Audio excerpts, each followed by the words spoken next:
Chapter 544. That powerful and violent flaming sword beam instantly tore through the dark night and went straight for Ling Yicheng. He turned his head and saw a tall and sturdy black figure appear in the dark forest. It was a tall and sturdy man in black. He held a sword that flashed with cold light in his hand and exuded a frightening murderous aura. Ling Yi could no longer help Ji Tianxing. He could only wave his black sword and slash out 3 sword rays to block the incoming flaming sword ray. Bang bang bang. The 4 sword rays collided with each other fiercely and exploded with a few muffled noises that echoed in the night sky. The flaming sword ray was defeated and turned into flames that covered the sky and earth, pouring down in torrents in the dark forest. The man in black rushed to the front of Ling Yi and swung his sword again, sending out several dazzling cold lights.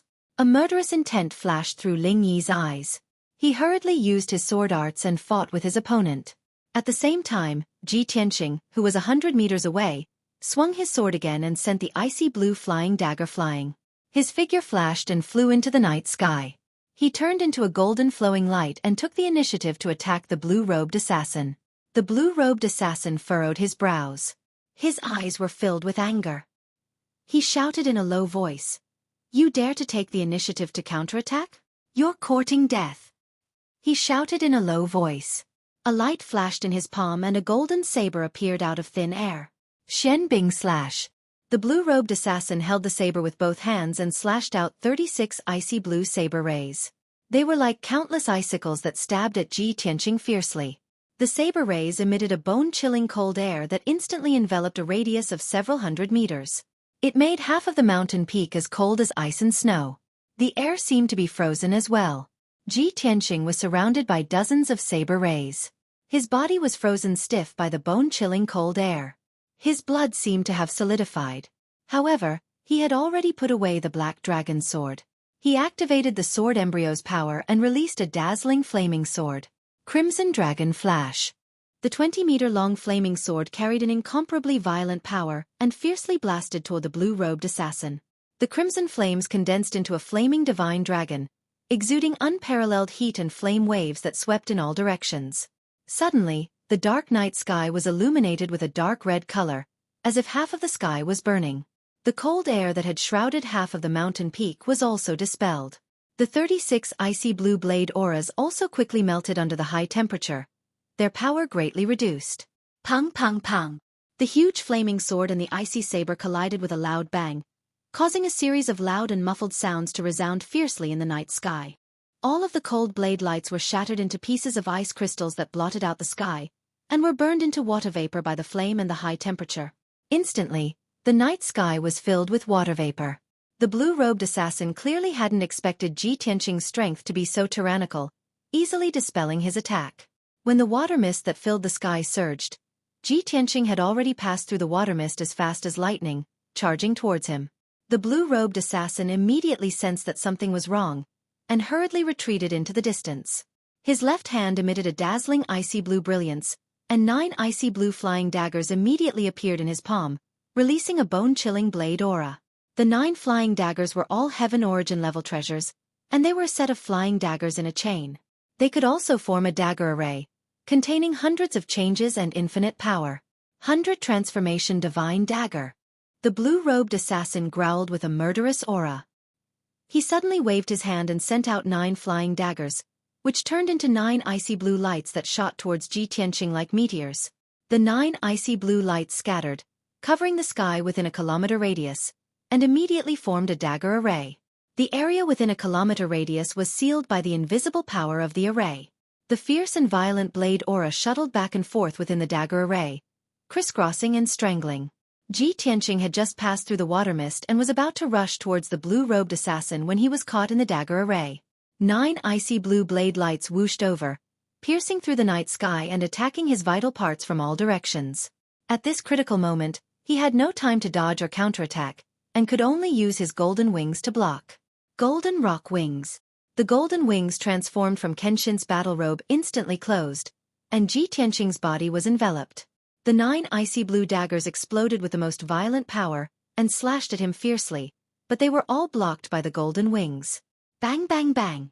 In a series of muffled sounds, the icy blue daggers were all shattered, revealing the 9 flying daggers, which were all knocked back. However, the 9 flying daggers drew a few arcs in the night sky, and immediately lit up with icy blue lights, recovering their strength. The flying daggers flew in circles in the night sky, waiting for an opportunity to strike, and could launch another attack at any time. Ji Tianqing was knocked back 100 steps before he could stop. He spread his golden wings, and stared at the 9 icy blue daggers with a cold smile. Dagger array? Interesting. The blue-robed assassin looked at Ji Tianqing coldly. Seeing that there was not a single wound on his body, he frowned. This hateful brat can actually block my 100 transformation dagger. The information is wrong. This brat's combat ability is comparable to the 3rd level of Sky Origin Stage. He definitely has not just reached Sky Origin Stage. The blue-robed assassin thought that tonight was the best opportunity for assassination. With his strength, he could easily kill Ji Tianqing, who had just reached Sky Origin Stage. However, after he showed up, he had exchanged a few blows with Ji Tianqing, but he could not gain the slightest advantage. While he was furious, he had no choice but to take Ji Tianqing's strength seriously and treat him seriously. He was no longer in a hurry to attack, but secretly performed a secret technique to increase the power of the dagger array, and suppress Ji Tianqing fiercely. I'll trap this brat with the dagger array first, then find a chance to kill him together. The blue-robed assassin thought, and subconsciously turned his head to look at the eastern night sky. In the night sky thousands of meters away from him, the black-robed man was fighting fiercely with Ling Yichuan. Both of them unleashed their strongest strength, swinging their swords and slashing out enormous sword auras that covered the sky, and collided fiercely with each other. Bang bang bang! The muffled sounds kept exploding, and spread far in the night sky. One after another, the sword auras shattered with a bang, creating a violent and devastating shockwave that spread in all directions like a hurricane. The mountain peaks around the two, and the primitive forest under their feet, were all devastated by the violent shockwave. Many enormous ravines and pits appeared. Obviously, the black-robed man and Ling Yichuan were evenly matched in strength. It would be difficult to determine the winner in a short time. The blue-robed assassin was still hoping that the black-robed man would finish off Ling Yichuan as soon as possible, and join forces with him to kill Ji Tianqing. Now it seemed that the black-robed man could not be counted on. If he wanted to kill Ji Tianqing, he could only rely on himself. The blue-robed assassin turned back to look at Ji Tianqing. He waved his hand and shot out streaks of icy blue light into the dagger array. The power of the dagger array suddenly increased, releasing thousands of icy blue dagger lights that shot toward Ji Tianqing like a rain of arrows. Ji Tianqing dodged and blocked the attacks, but his eyes were shining with wisdom and calmness. He was observing the dagger array, and quickly looking for a flaw in the dagger array. After a short 10 breaths, a bright light suddenly flashed through his eyes, and a cold smile appeared on the corner of his mouth. Chapter 545. Without a doubt, the blue-robed assassin's sword array was not even worth mentioning in front of Ji Tianqing. Ji Tianqing only used 10 breaths of time to see the flaws and weaknesses of the sword array. As soon as he finished speaking, he activated all of his power, and his whole body ignited with a monstrous golden flame. White Tiger Sacred Sword. Following Ji Tianqing's shout, his body merged with the monstrous golden flame and turned into a 20-meter-long golden sword. Kill! The golden flame around the golden sword condensed into a sacred white tiger, baring its fangs and brandishing its claws. It was incomparably ferocious. The white tiger sacred sword emitted a terrifying killing intent that could destroy heaven and earth. With an unstoppable momentum, it fiercely charged towards the night sky on the left. Although this sword was not aimed at the blue-robed assassin, but at the empty night sky, it seemed a little baffling. However, when the blue-robed assassin saw this unparalleled killing sword, his expression changed drastically. His eyes revealed a deep shock. How could he see the flaws of the sword array in such a short time? The blue-robed assassin boasted of his great attainments in array Dao. Combining array Dao and sword arts to form a sword array was his most prized skill. However, he did not dare to believe that the 100 transformation sword array, which he relied on to become famous, could be seen through so easily by Ji Tianqing. At the critical moment, he hurriedly controlled the sword array, wanting to operate the array to hide the flaws and weaknesses of the sword array. However, it was all too late. Boom! The white tiger sacred sword was like a meteor streaking across the night sky. It instantly pierced the flaw of the sword array, and an earth-shattering explosion erupted. It lit up with an overwhelming icy blue light. Under the impact of the unparalleled sharpness, A huge hole was instantly blasted open in the 100 transformation sword array. A huge gap was torn open. The 100 transformation sword array was heavily damaged and immediately collapsed. The 9 icy blue flying daggers lost their support and instantly became dim. They fell from the sky powerlessly. However, the blue-robed assassin did not have time to care about the 9 flying daggers. He stared at the white tiger sacred sword in fear and desperately retreated. This was because after the white tiger sacred sword shattered the saber formation, its power was still undiminished as it ruthlessly charged towards him. The white tiger sacred sword had locked onto his aura. No matter where he ran or how he changed directions, he would not be able to escape the white tiger sacred sword's pursuit. Shwa! In the blink of an eye, the white tiger sacred sword streaked across the night sky and struck the blue-robed assassin, submerging his figure. Boom! Amidst a deafening explosion, the blue-robed assassin was sent flying, blood spurting from his mouth. His figure drew an arc in the night sky and fell into the valley 1,000 meters away. The white tiger sacred sword also dissipated, and Ji Tianqing's figure appeared, standing proudly in the night sky.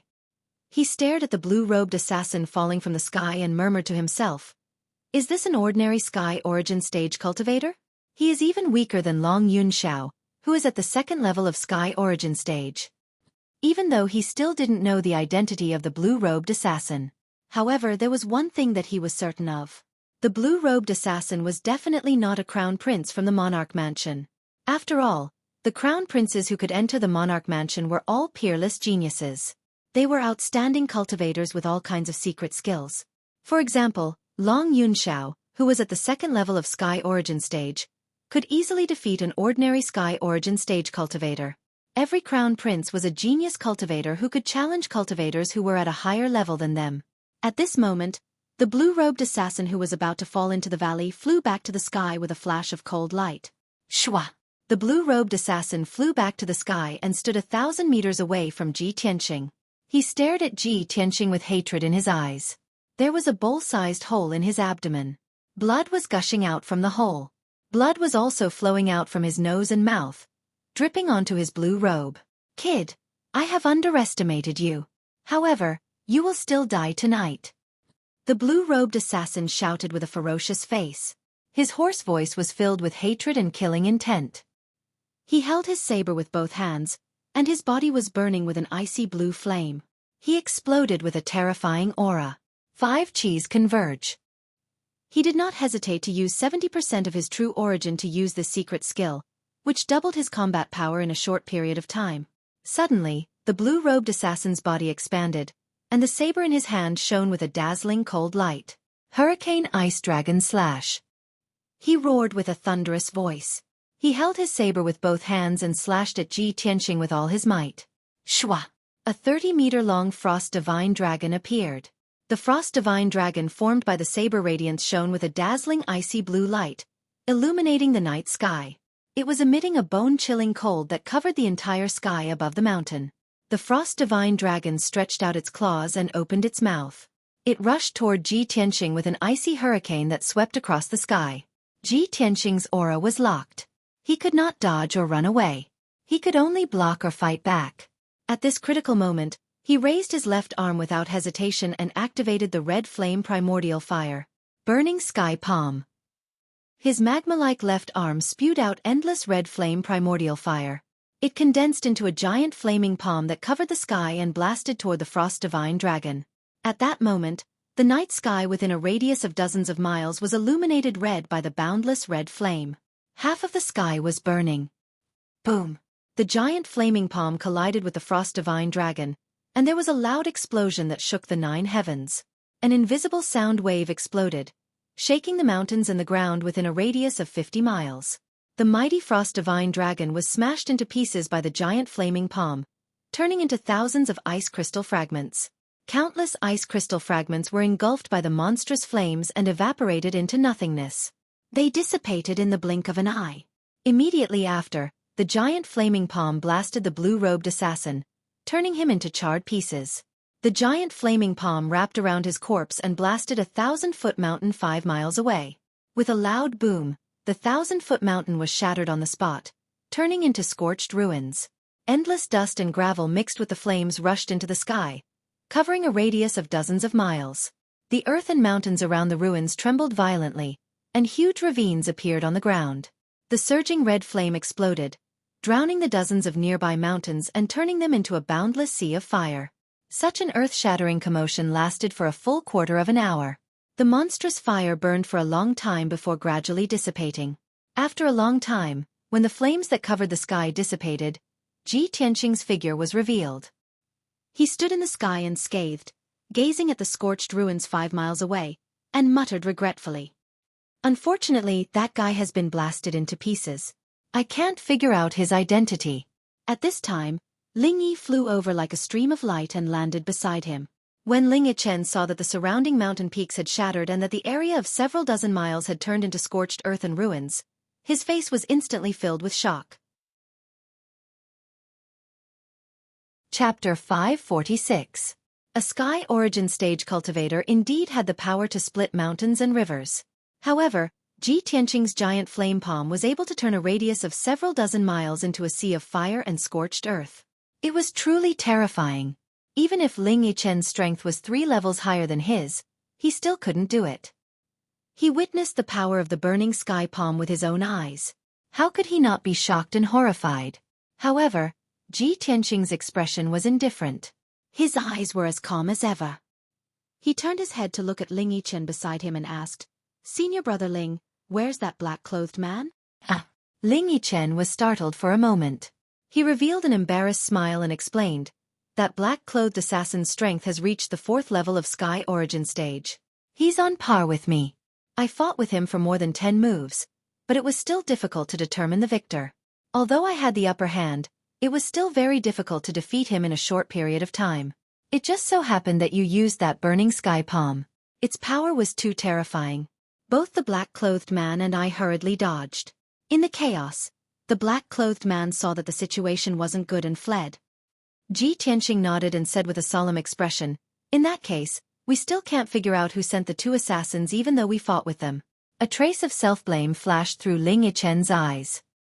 He hurriedly comforted him, "Junior brother Ji, I've already memorized the black-clothed man's aura.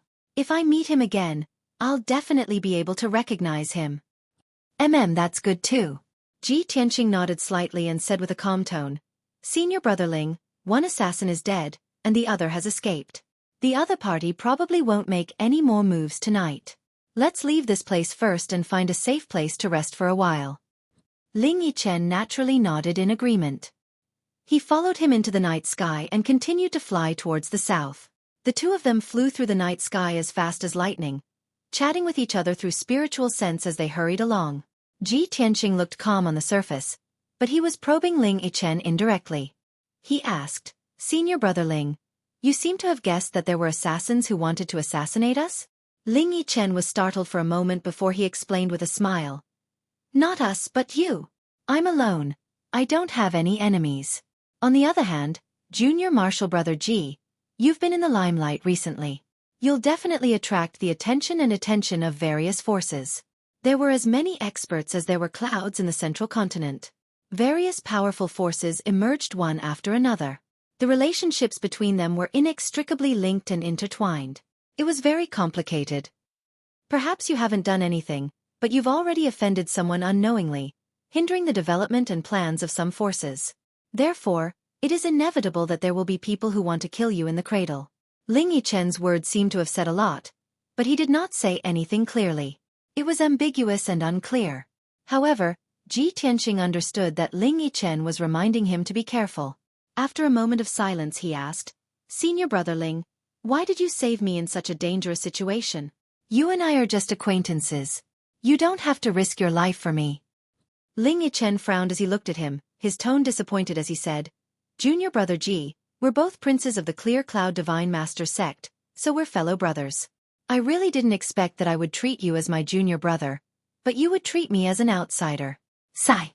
If I knew you were thinking like this, I would have decisively run away just now and left you alone. I would have left you to fend for yourself." As he said this, he even shook his head gloomily, an expression of disappointment on his face.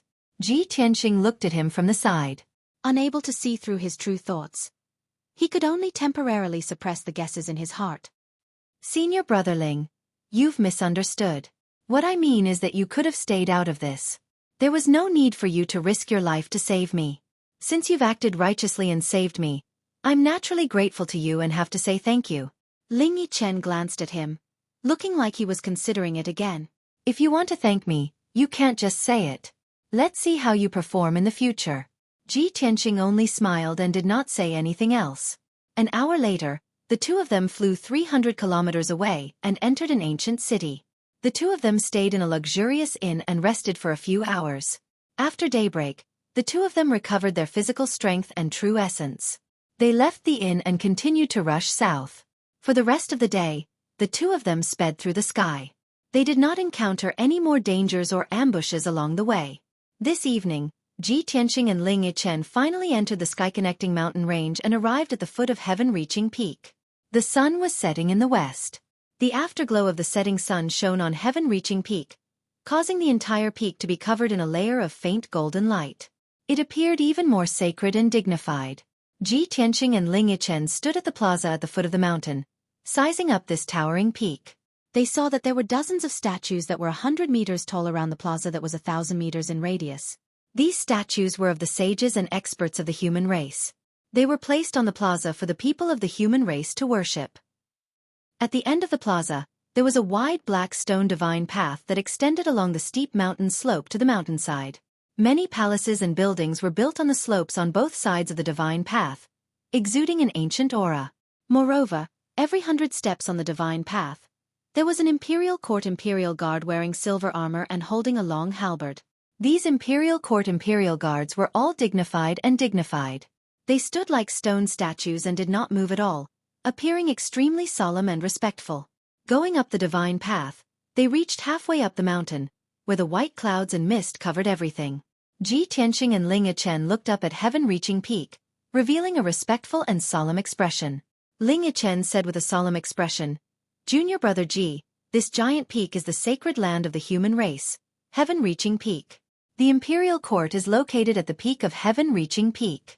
This should be your first time in the imperial court, right? Later, you must properly admire the scenery of heaven-reaching peak." Ji Tianqing nodded slightly and said with a calm expression, "Let's go up." Then, he and Ling Yichen returned to their original appearances, becoming the dignified and extraordinary imperial princes. The two of them crossed the wide plaza and stepped onto the divine path paved with black stone, walking towards the mountainside. The consort selection ceremony was tomorrow. It was still early, so the two of them were not in a hurry. They walked towards the mountainside while admiring the scenery along the way. Heaven-reaching peak was surrounded by lush green mountain ranges. Numerous towering mountains were situated in the endless mountain range, their original appearance covered by thick white clouds and fog. Not long after, Ji Tianqing and Ling Yichen reached the mountainside and arrived at a towering gate. There were many imperial court imperial guards guarding the gate. Only those who received an invitation could cross the gate and ascend to the mountaintop to watch the ceremony. Ji Tianqing and Ling Yichen took out their invitations and handed them to the imperial guard captain for inspection before they were allowed to enter. The two of them crossed the gate and continued to climb up the mountain along the solemn black divine path. The buildings above the mountainside were shrouded in white clouds and were faintly discernible. The two of them climbed the mountain in the clouds and enjoyed the scenery along the way. Chapter 547. When night fell, Ji Tianqing and Ling Yi climbed to the peak of the mountain. On the 10,000-meter-high peak, the wind was biting cold, and the clouds were surging. Several magnificent palaces stood on the peak of the mountain, as if they had existed since ancient times, exuding a majestic and solemn aura. 3 palaces, 9 halls, and 18 courtyards formed the holy land of the human race, the imperial court. These palaces and courtyards were very vast and luxurious, not like the residences of humans, but more like the palaces of the gods in heaven. Ji Tianqing stood on the vast square in front of the palace, staring at the palace of heaven and earth across the square, and felt the sacred aura coming from it. He observed silently for a while, and could vaguely see that the palaces and courtyards in the imperial court were arranged in a special pattern and position. It contained the changes and mysteries of heaven and earth, the sun, the moon, and the stars. The entire imperial court sat on heaven-reaching peak, with the domineering aura of an emperor looking down on heaven and earth, and the majesty of a god looking down on all living things. Even in the dark night, the entire imperial court flashed with golden light, as dazzling as the sun. On the huge square in front of the palace, there were rows of imperial court guards in silver armor standing around. Many luxuriously dressed and dignified human experts and powerhouses were walking through the square in groups, toward the side palace of the Palace of Heaven and Earth. All the guests who had received the invitation and came to watch the ceremony were gathered in the side palace, and there were bursts of laughter and cheers. Ji Tianqing and Ling Yi followed the guests who had just climbed to the peak, and walked to the side palace at a moderate pace. When the two entered the side palace, they saw that there were hundreds of guests gathered in the brightly lit main hall. These dignified and powerful guests were all powerhouses or leaders of the human race's major forces. Everyone was holding wine cups, and gathered in groups of 3 to 5, either exchanging greetings or chatting enthusiastically. The long tables around the hall were piled high with fine wine and delicacies for the guests to take as they pleased. The air was filled with the fragrance of food, spirit fruits, and wine. To the powerhouses of the human race, it was an extremely honorable thing to be able to come to the imperial court to watch the ceremony. Not only would they be able to broaden their horizons, but they would also be able to interact and get to know many other experts of the same path. Therefore, many of the guests cherished this rare opportunity and went around chatting with others. When Ji Tianqing and Ling Yi Chong walked into the main hall, many guests noticed them and turned their heads to look at them in surprise. It wasn't strange that a large number of Sky Origin stage cultivators had gathered in the imperial court tonight. However, it was rare to see 2 Sky Origin stage cultivators as young as them. Moreover, both of them had dignified appearances, and their auras were noble and dignified. With a single glance, one could tell that they were genius experts from top forces. Instantly, many people guessed their identities. Their expressions changed slightly, revealing looks of awe and envy. An Imperial Guard captain in golden armor quickly walked in front of the two of them. The guard captain bowed to the two of them and asked respectfully, "May I ask if the two of you are from the Imperial residence?" "That's right." "Yes." Ji Tianqing and Ling Yi Chong both nodded in acknowledgement. The guard captain hurriedly pointed to the stairs on the left side of the main hall and said respectfully, "His Majesty the Emperor has instructed to invite the 2 princes to rest on the 2nd floor." Ji Tianqing and Ling Yi Chong passed through the spacious main hall and walked towards the stairs. Many people in the main hall saw this scene and looked at the two of them with complicated eyes and expressions. They began to discuss in low voices. "The guests who are qualified to go to the 2nd floor seem to be the princes of the imperial residence, right?" "I guessed right.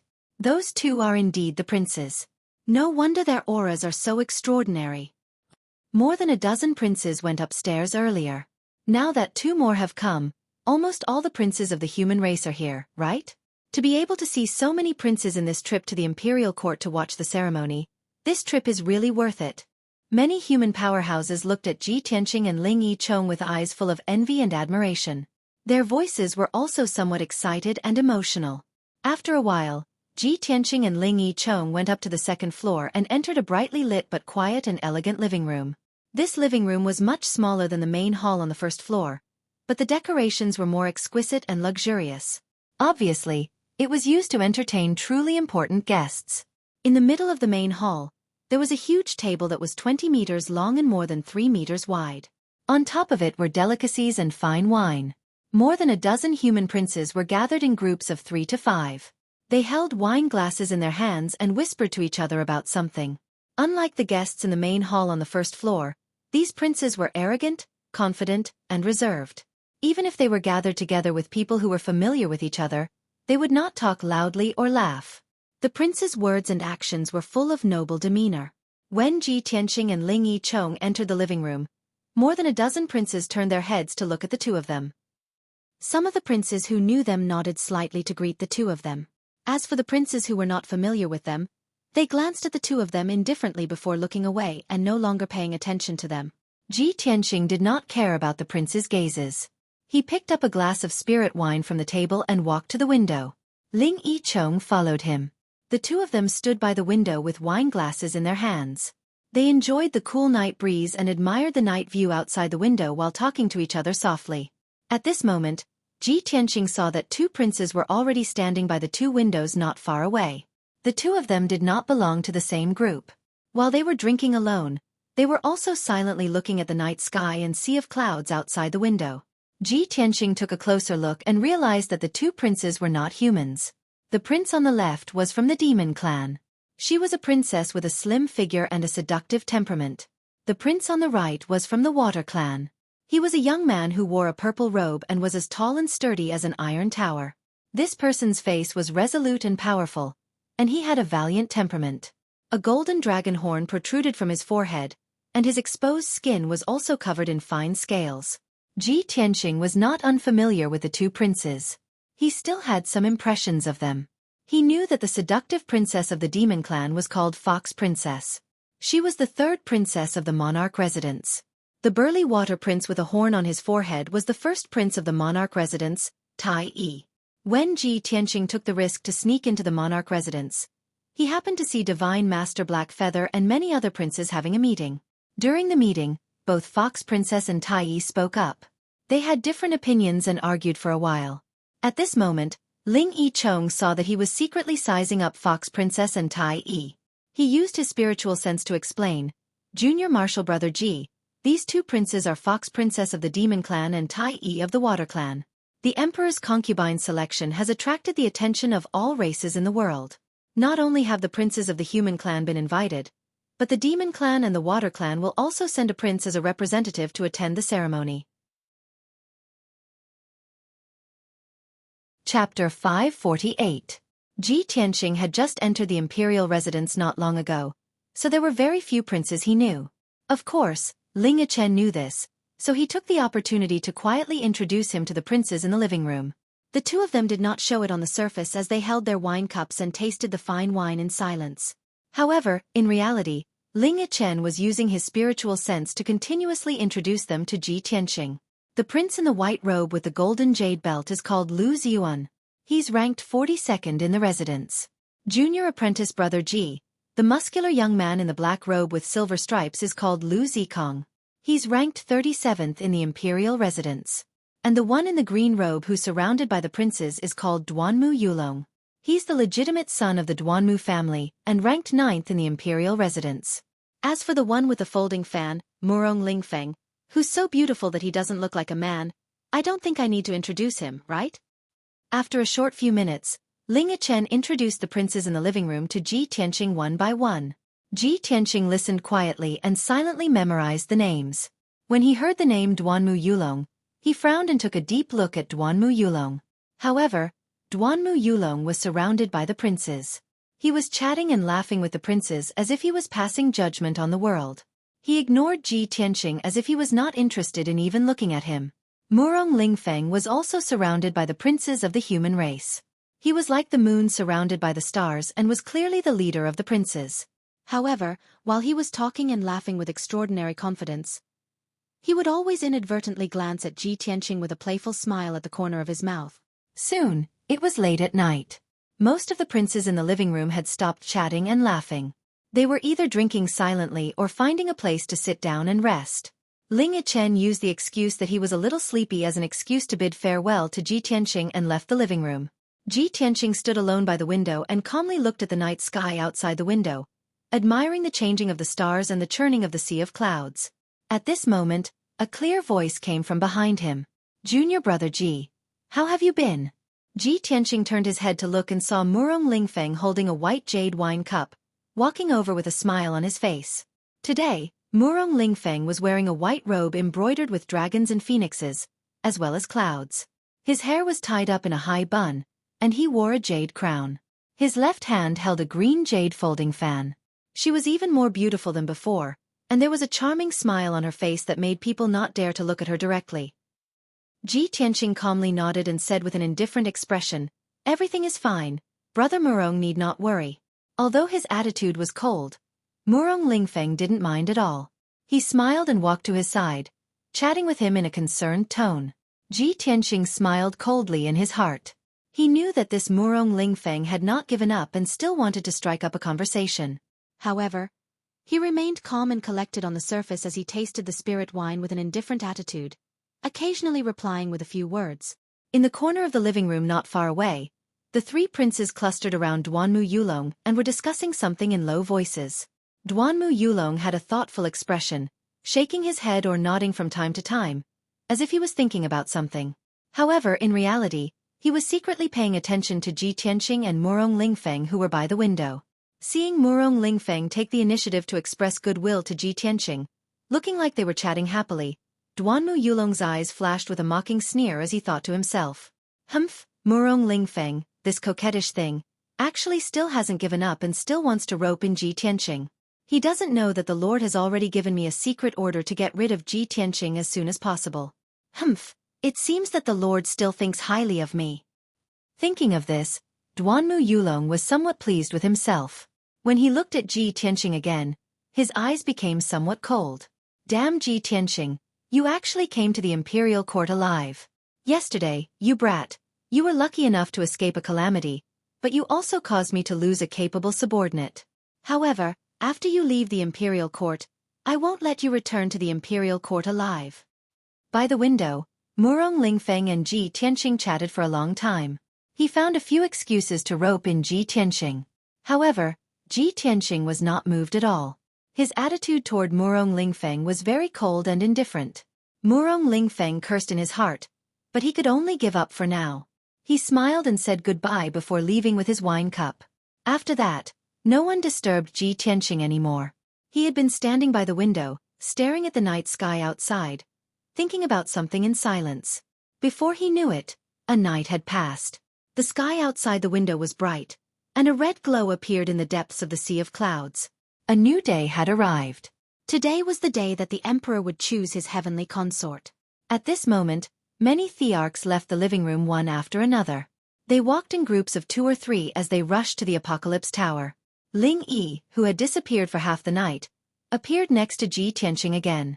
The two of them left the living room together and followed the crowd to the Apocalypse Tower.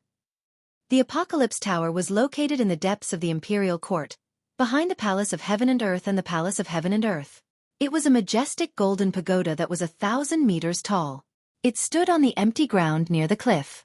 Ji Tianqing and Ling Yi left the side hall. They followed the main road and passed through 2 courtyards and palaces before finally arriving at the Apocalypse Tower. Under the sacred and majestic Apocalypse Tower, there were more than 100 imperial court guards guarding the empty ground. The doors of the Apocalypse Tower were already open. Many guests entered the pagoda excitedly and expectantly. Ji Tianqing followed the guests and the thearchs into the Apocalypse Tower. They followed the spiral staircase and climbed to the top of the pagoda. While climbing the pagoda, Ling Yi didn't forget to introduce the pagoda to Ji Tianqing. This Apocalypse Tower has 9 floors and is 999 meters tall. It's one of the most important buildings in the Imperial Court. Whenever the Imperial Court wants to hold a grand ceremony, it will be held at the Apocalypse Tower. It will be reported to the heavens and announced to the world. Only then will it appear sacred and solemn. 15 minutes later, the two of them reached the top of the Apocalypse Tower and arrived at the vast altar at the top. This flat, circular altar had a radius of 500 meters and could accommodate thousands of people to observe or hold ceremonies on the platform. There was a 2-meter-tall fence around the altar. It was made of heavenly star-white jade and had lifelike patterns carved on it. It also contained a majestic array formation energy. In the center of the altar was a 100-meter-tall trapezoidal altar. It was made of thousands of pieces of stellar true gold and hundreds of gems. This extraordinary altar that contained a powerful and mysterious power was the Apocalypse Sacred Altar. Legend had it that the human the Arch who controlled the 9 cauldrons could use the power of the Apocalypse Sacred Altar to reach the will of the heavens and win the hearts of the people. It could receive the will of the heavens and bring blessings to billions of people. Ji Tianqing stood on the vast altar like the other guests. He looked at the Apocalypse Sacred Altar with a solemn expression. He couldn't help but feel respect for it. Chapter 549. Not long after, the sun rose. Below the Apocalypse Tower was a sea of white clouds. Half of the bright red sun was peeking out. The morning sun shone a red light that spread for billions of miles, spreading across the boundless sea of clouds. The boundless sea of clouds was suddenly filled with multicolored light. It was as mesmerizing as a fairyland. Many of the guests exclaimed in admiration at this beautiful scenery, revealing excited expressions. Ji Tianqing, on the other hand, was touched. He felt that the world was vast and boundless, but humans were tiny and weak. There are billions of mountains and rivers in the world. There are countless beautiful sights, but humans are limited. It is lucky to be able to appreciate them. I wonder when I can reach the legendary realm where I can see the rising sun of the East Sea in the morning and the setting sun of the West Wilderness in the evening. I can travel between the north and south in the morning and travel between the heavens and the earth. Very quickly, 2 hours passed.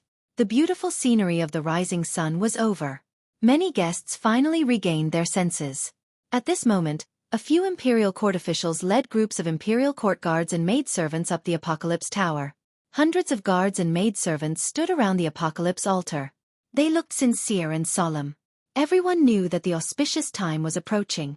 The Emperor's concubine selection ceremony was about to begin. At this moment, a white-haired elder in a white robe and holding a golden horsetail whisk flew over from the sea of clouds. The elder's robe fluttered in the wind. He stepped on the clouds as if he was walking on flat ground. Everyone on the altar looked at him one after another. When they saw his sage-like and otherworldly appearance and temperament, they were all stunned. Many people looked at him with respect. They only thought that he was an old immortal who had descended from the heavens. Swoosh! The white-robed elder held the horsetail whisk and landed on the Apocalypse altar. He was spotlessly clean, and his aura was deep and vast. It was as if he was connected to the heavens and the earth. No one could see through him. Everyone's eyes were focused on him. The ceremonial officials, guards, and maids around the altar all bowed and paid their respects. They shouted, "Greetings, Your Majesty Imperial Preceptor." More than 100 guests and thearchs finally realized that the white-robed elder was the imperial tutor of the human imperial court. Immediately, the guests and the emperor's sons bowed respectfully. The imperial tutor looked at the crowd indifferently and gestured for them to rise. Then, he waved the golden horsetail whisk in his hand and used a secret technique to shoot out rays of 5-colored spiritual light into the open heaven sacred altar. After the opening heaven altar lit up with a hazy brilliance and released a mysterious and vast invisible power, Yi Qingyu's eyes lit up. The imperial tutor solemnly bowed to the sky and said in a booming voice, "Today is the golden hour. In accordance with the will of the heavens, the Son of Heaven is choosing his heavenly concubine. This is a blessing for the imperial court, a grand ceremony for our race, and a sacred ceremony for billions of human beings. Therefore, I opened the holy altar and reported it to the heavens, to the people." The imperial tutor gave a solemn speech, reporting to the heavens the significance of today's grand ceremony, praying for the heavens to bear witness and bless. The ceremonial officials below the altar, as well as the hundreds of guards and maids, all knelt down on one knee and bowed to the heavens in a pious posture. The guests and the princes all felt a formless energy and connection descending from the sky onto the opening heaven's sacred altar. This caused Ji Tianqing to be secretly shocked and somewhat puzzled. He had always thought that the heavens were just a title that didn't exist and could only be used to entrust the people's beautiful wishes. However, at this moment, he could deeply feel that the legendary heavens really did exist. There seemed to be a pair of invisible eyes in the sky staring at the open heaven tower and silently injecting an invisible and mysterious power. 15 minutes later, the imperial tutor finally finished the open heaven ceremony and opened the holy altar. Then, the imperial tutor loudly announced that the 3 heavenly concubine candidates were invited to come on stage and be judged by the heavens and the people. Ji Tianqing, like the other guests, turned to look at the exit at the edge of the open heaven altar. As a melodious string and woodwind music sounded, a group of maids escorted a beautiful woman to the open heaven altar and walked lightly toward it. That beautiful and elegant woman was wearing a gorgeous long dress that reached the ground and a jade phoenix crown that was inlaid with gold and embedded with jade and gems. She was dressed very elegantly. She lowered her head slightly, and a layer of golden beads dangled from the jade phoenix crown, faintly hiding her beautiful face. However, the more people couldn't see her face, the more they felt that she was beautiful and alluring. After this beautiful woman stepped onto the open heaven altar, the imperial tutor loudly announced, "The first heavenly concubine candidate is Lan Huixin. She is a beauty from the long heaven region." The guests in the hall whispered to each other.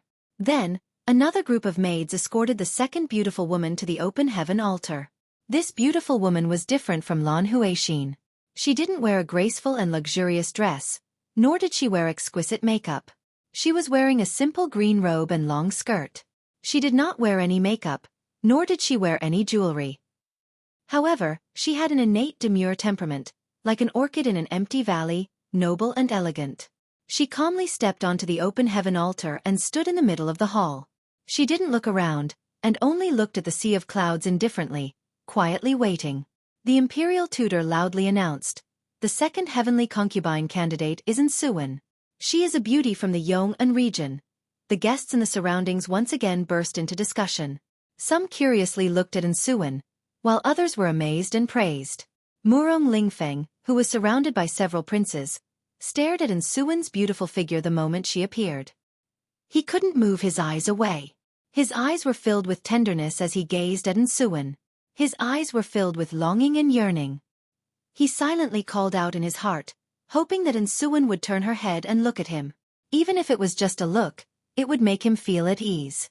However, Xueqi stood quietly and stared at the sea of clouds. She didn't look at anyone at all. Then, the third beautiful woman appeared on the open heaven altar. This beautiful woman wore a white long dress. Her figure was tall and perfect, and her face was beautiful. She was like the most perfect masterpiece of the Creator. However, her eyes were as indifferent as autumn water, and her temperament was as cold as frost. She was like a fairy from the 9 heavens. Otherworldly. She just stood on the open heaven altar and didn't do anything. She didn't even need to show any expression, but her invisible aura suppressed Xueqi and Lan Huixin beside her. Without a doubt, this person was Yun Yao. Many of the guests present had heard of Yun Yao's name. They knew that she was the first daughter of the Cloud Spirit Palace, and now the princess of the imperial residence. After the imperial tutor introduced her, many of the guests and princes on the open heaven altar revealed looks of amazement and admiration. They all began to discuss. The 3 heavenly consort candidates were all present. Thus, the imperial tutor announced that the emperor would step onto the open heaven altar and choose his heavenly consort in front of everyone. Everyone turned their heads to look at the exit. They saw Long Yunxiao, who wore a golden robe and a square golden crown of dragons and phoenixes on his head, walk up the open heaven altar with majestic steps. At that moment, everyone's eyes were focused on Long Yunxiao. They looked at him with complicated expressions. Ever since Long Yunxiao's battle with Ji Tianqing, he hadn't appeared in public for a long time. There hadn't been any news about him either. It was rumored that his injuries were too severe and that he had been in seclusion to heal. However, at this moment, everyone saw that he was in high spirits. His aura was strong, and he didn't look like he was injured. Of course, the guests and princes were more concerned about who Long Yunxiao would choose as his heavenly consort. Chapter 550. The 3 heavenly consort candidates stood quietly on the holy altar and waited. When Long Yunxiao stepped onto the holy altar, Lan Huixin and Xueqi both looked up at him. Lan Huixin pretended to be dignified, but her eyes were filled with expectation and adoration as she looked around. And Xueqi's gaze towards Long Yunxiao contained a trace of sincere concern, as well as her usual adoration. Only Yun Yao did not look up at Long Yunxiao. It was as if she did not care about everything around her. With such a cold and aloof demeanor, she was truly like an otherworldly fairy. Long Yunxiao stood on the holy altar and bowed to the heavens. Then, he bowed to the imperial tutor. Finally, he looked at the 3 heavenly consort candidates. His expression was as cold as ice. He did not look happy about choosing a heavenly consort at all. Instead, he exuded a cold aura. Most of the guests were not familiar with him, so they could not see anything unusual about him. They only felt that this was the majestic aura that the emperor should have. However, the 3 heavenly consort candidates, Ji Tianqing, and the other princes could feel that something was wrong with Long Yunxiao. After a moment of silence, Long Yunxiao looked at the first beauty, Lan Huixin, under everyone's gaze. Lan Huixin lowered her head shyly when he looked at her. She did not dare to look him in the eye. However, her heart was filled with joy and excitement. Her heartbeat also sped up. The emperor looked at me first. It seems like he wants to talk to me. Could it be that the emperor wants to choose me as the heavenly consort? Thinking of this, Lan Huixin was overjoyed, and her body trembled with excitement.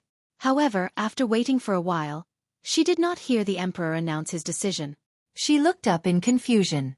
Long Yunxiao looked at her expressionlessly and said indifferently, "Miss Lan, you're a pure and kind girl." Long Yunxiao's voice was not loud, but it spread throughout the apocalyptic pagoda. Everyone heard it clearly.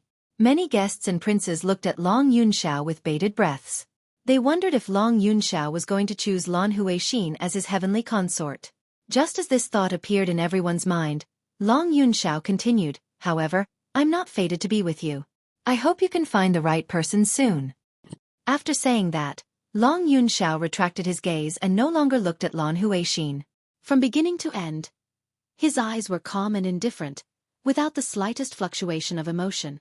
Lan Huixin was immediately dumbfounded. She stood stiffly on the stage, not knowing what to do for a moment. Just a moment ago, she was filled with joy and excitement.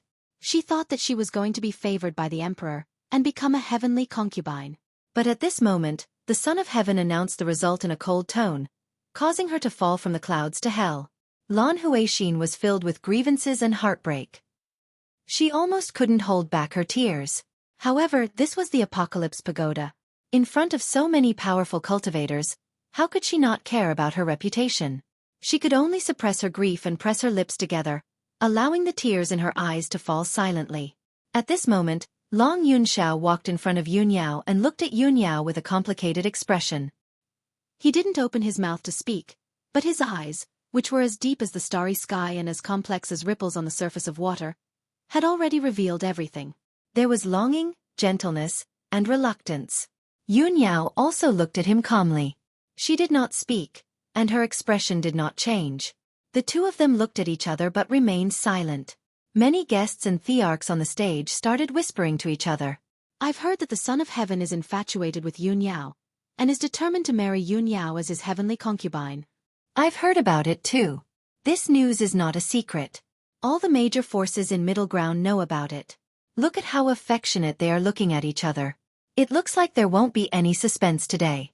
The Son of Heaven is definitely going to choose Yunyao as his heavenly concubine. That's right. Among the three beauties, Yunyao is the most outstanding one. She is not only the Yun family's daughter but also the Thearcha's daughter. Only she is worthy of the Son of Heaven. This is a bit strange. If the Son of Heaven is going to choose Yunyao as his heavenly concubine, shouldn't he be filled with tenderness and happiness? Why does he look so disheartened? Everyone was secretly guessing, but they could not figure out Long Yunxiao's thoughts and decision. On the altar, Long Yunxiao did not speak.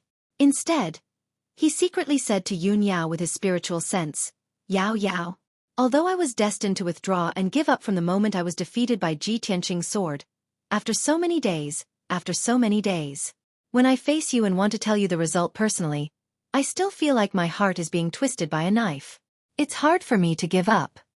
Yunyao looked at him calmly and asked with her spiritual sense, So, you're going to go back on your word? Long Yunxiao shook his head slightly and said solemnly, No, as the Son of Heaven and the future the Arch, how can I go back on my word? Although only the three of us know about the agreement between Ji Tianqing and me. With my identity and the power of the imperial court, I can get rid of Ji Tianqing and force you to be my heavenly concubine. The world will not know about the twists and turns. But I can't do such a despicable thing. I can't face my conscience, and I can't face you. Hearing this, Yunyao already knew his choice. She said sincerely, Long Yunxiao, thank you. Letting go of the obsession in your heart is not only letting go of Tianqing and me, but also redeeming yourself. Long Yunxiao was silent for a moment. Then he continued, That's right. Only by letting go of the obsession can you let go of yourself. Love is not selfish possession, but sincere dedication. Maybe he loves you more than I do, or maybe he's the one arranged by the heavens for you. However, although I've withdrawn and given up, I still see you as my best friend. If that brat Ji Tianqing dares to wrong you, I won't be polite to him. After the sound transmission, Long Yunxiao expressionlessly announced in front of everyone, Yunyao is not my choice. When the people on the altar heard this, they immediately went into an uproar. Many people were astonished, not daring to believe this was true. At this time, Long Yunxiao had already walked in front of Ansuwen. Lan Huixin and Yunyao had both been eliminated. The result was obvious. Ansuwen's heart was filled with joy and happiness. Tears welled up in her eyes. She never thought that she would receive such a huge surprise when she had already given up hope. Could it be that the emperor has finally seen my feelings and sincerity and has been moved by me? Ansuwen looked up at Long Yunxiao and gazed deeply into his eyes. However, what she saw was a pair of cold and emotionless eyes. While she was still in a daze, she heard Long Yunxiao say indifferently, Suwen, thank you for staying by my side and taking care of my injuries. I know that you've always wanted to become a heavenly consort. Since that's the case, I'll fulfill your wish and choose you as my heavenly consort. After saying this, Long Yunxiao turned around and left expressionlessly. The result was decided. The guards of honor immediately played a celebratory song. Countless guests and princes also clapped and cheered. The Apocalypse Pagoda was filled with jubilation. Countless people smiled and discussed enthusiastically. And Xuan, who should have been the happiest and the most excited, could not bring herself to be happy at all. She stood stiffly on the spot, looking at Long Yunxiao's back with a complicated expression. Her heart was filled with sorrow, and her heart was throbbing with pain. She had finally become a heavenly consort. She had fulfilled her long-cherished wish and obtained the result she wanted. However, what she wanted was definitely not this process. Compared to the position of heavenly consort, what she wanted the most was the emperor's heart. However, the result was like this. She could not refuse. She could only accept it. However, it was like a thorn in her heart. Chapter 551. Long Yunxiao stood expressionlessly on the open heaven altar, waiting for the imperial tutor to finish the rest of the ceremony. And Xuan looked at him with a complicated expression. Her heart was filled with bitterness and hesitation. Lan Huixin's eyes were filled with tears. She was sad that she had failed, but she was also very envious and jealous of Xuan. Only Yunyao was calm. She was neither sad nor happy. In the crowd below the holy altar, Murong Lingfeng, who had been anxiously waiting, was now completely dumbfounded. He thought that the emperor would choose Yunyao as his heavenly consort. After all, the emperor had pursued Yunyao for many years. He was infatuated with Yunyao and had been secretly supporting the Yun family. No matter what, the emperor would choose Yunyao as his heavenly consort.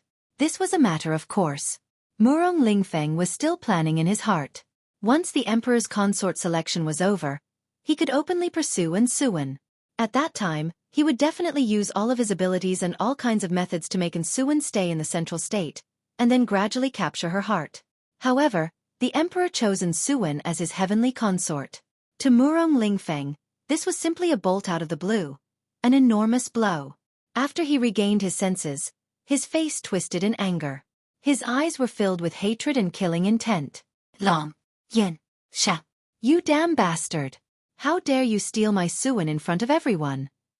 So what if you're the emperor?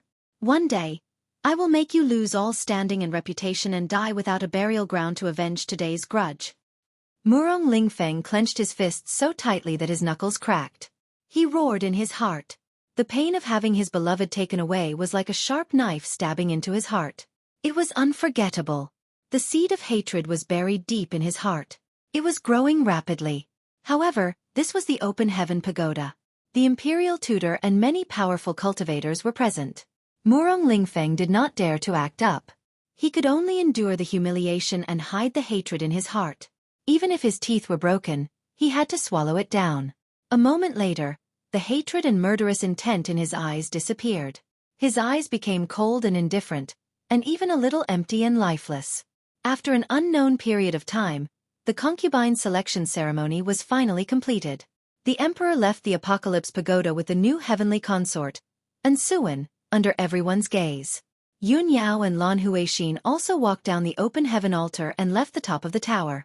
The imperial tutor announced the end of the imperial concubine selection ceremony, and told everyone that the imperial concubine and the imperial concubine would be officially married in 3 months.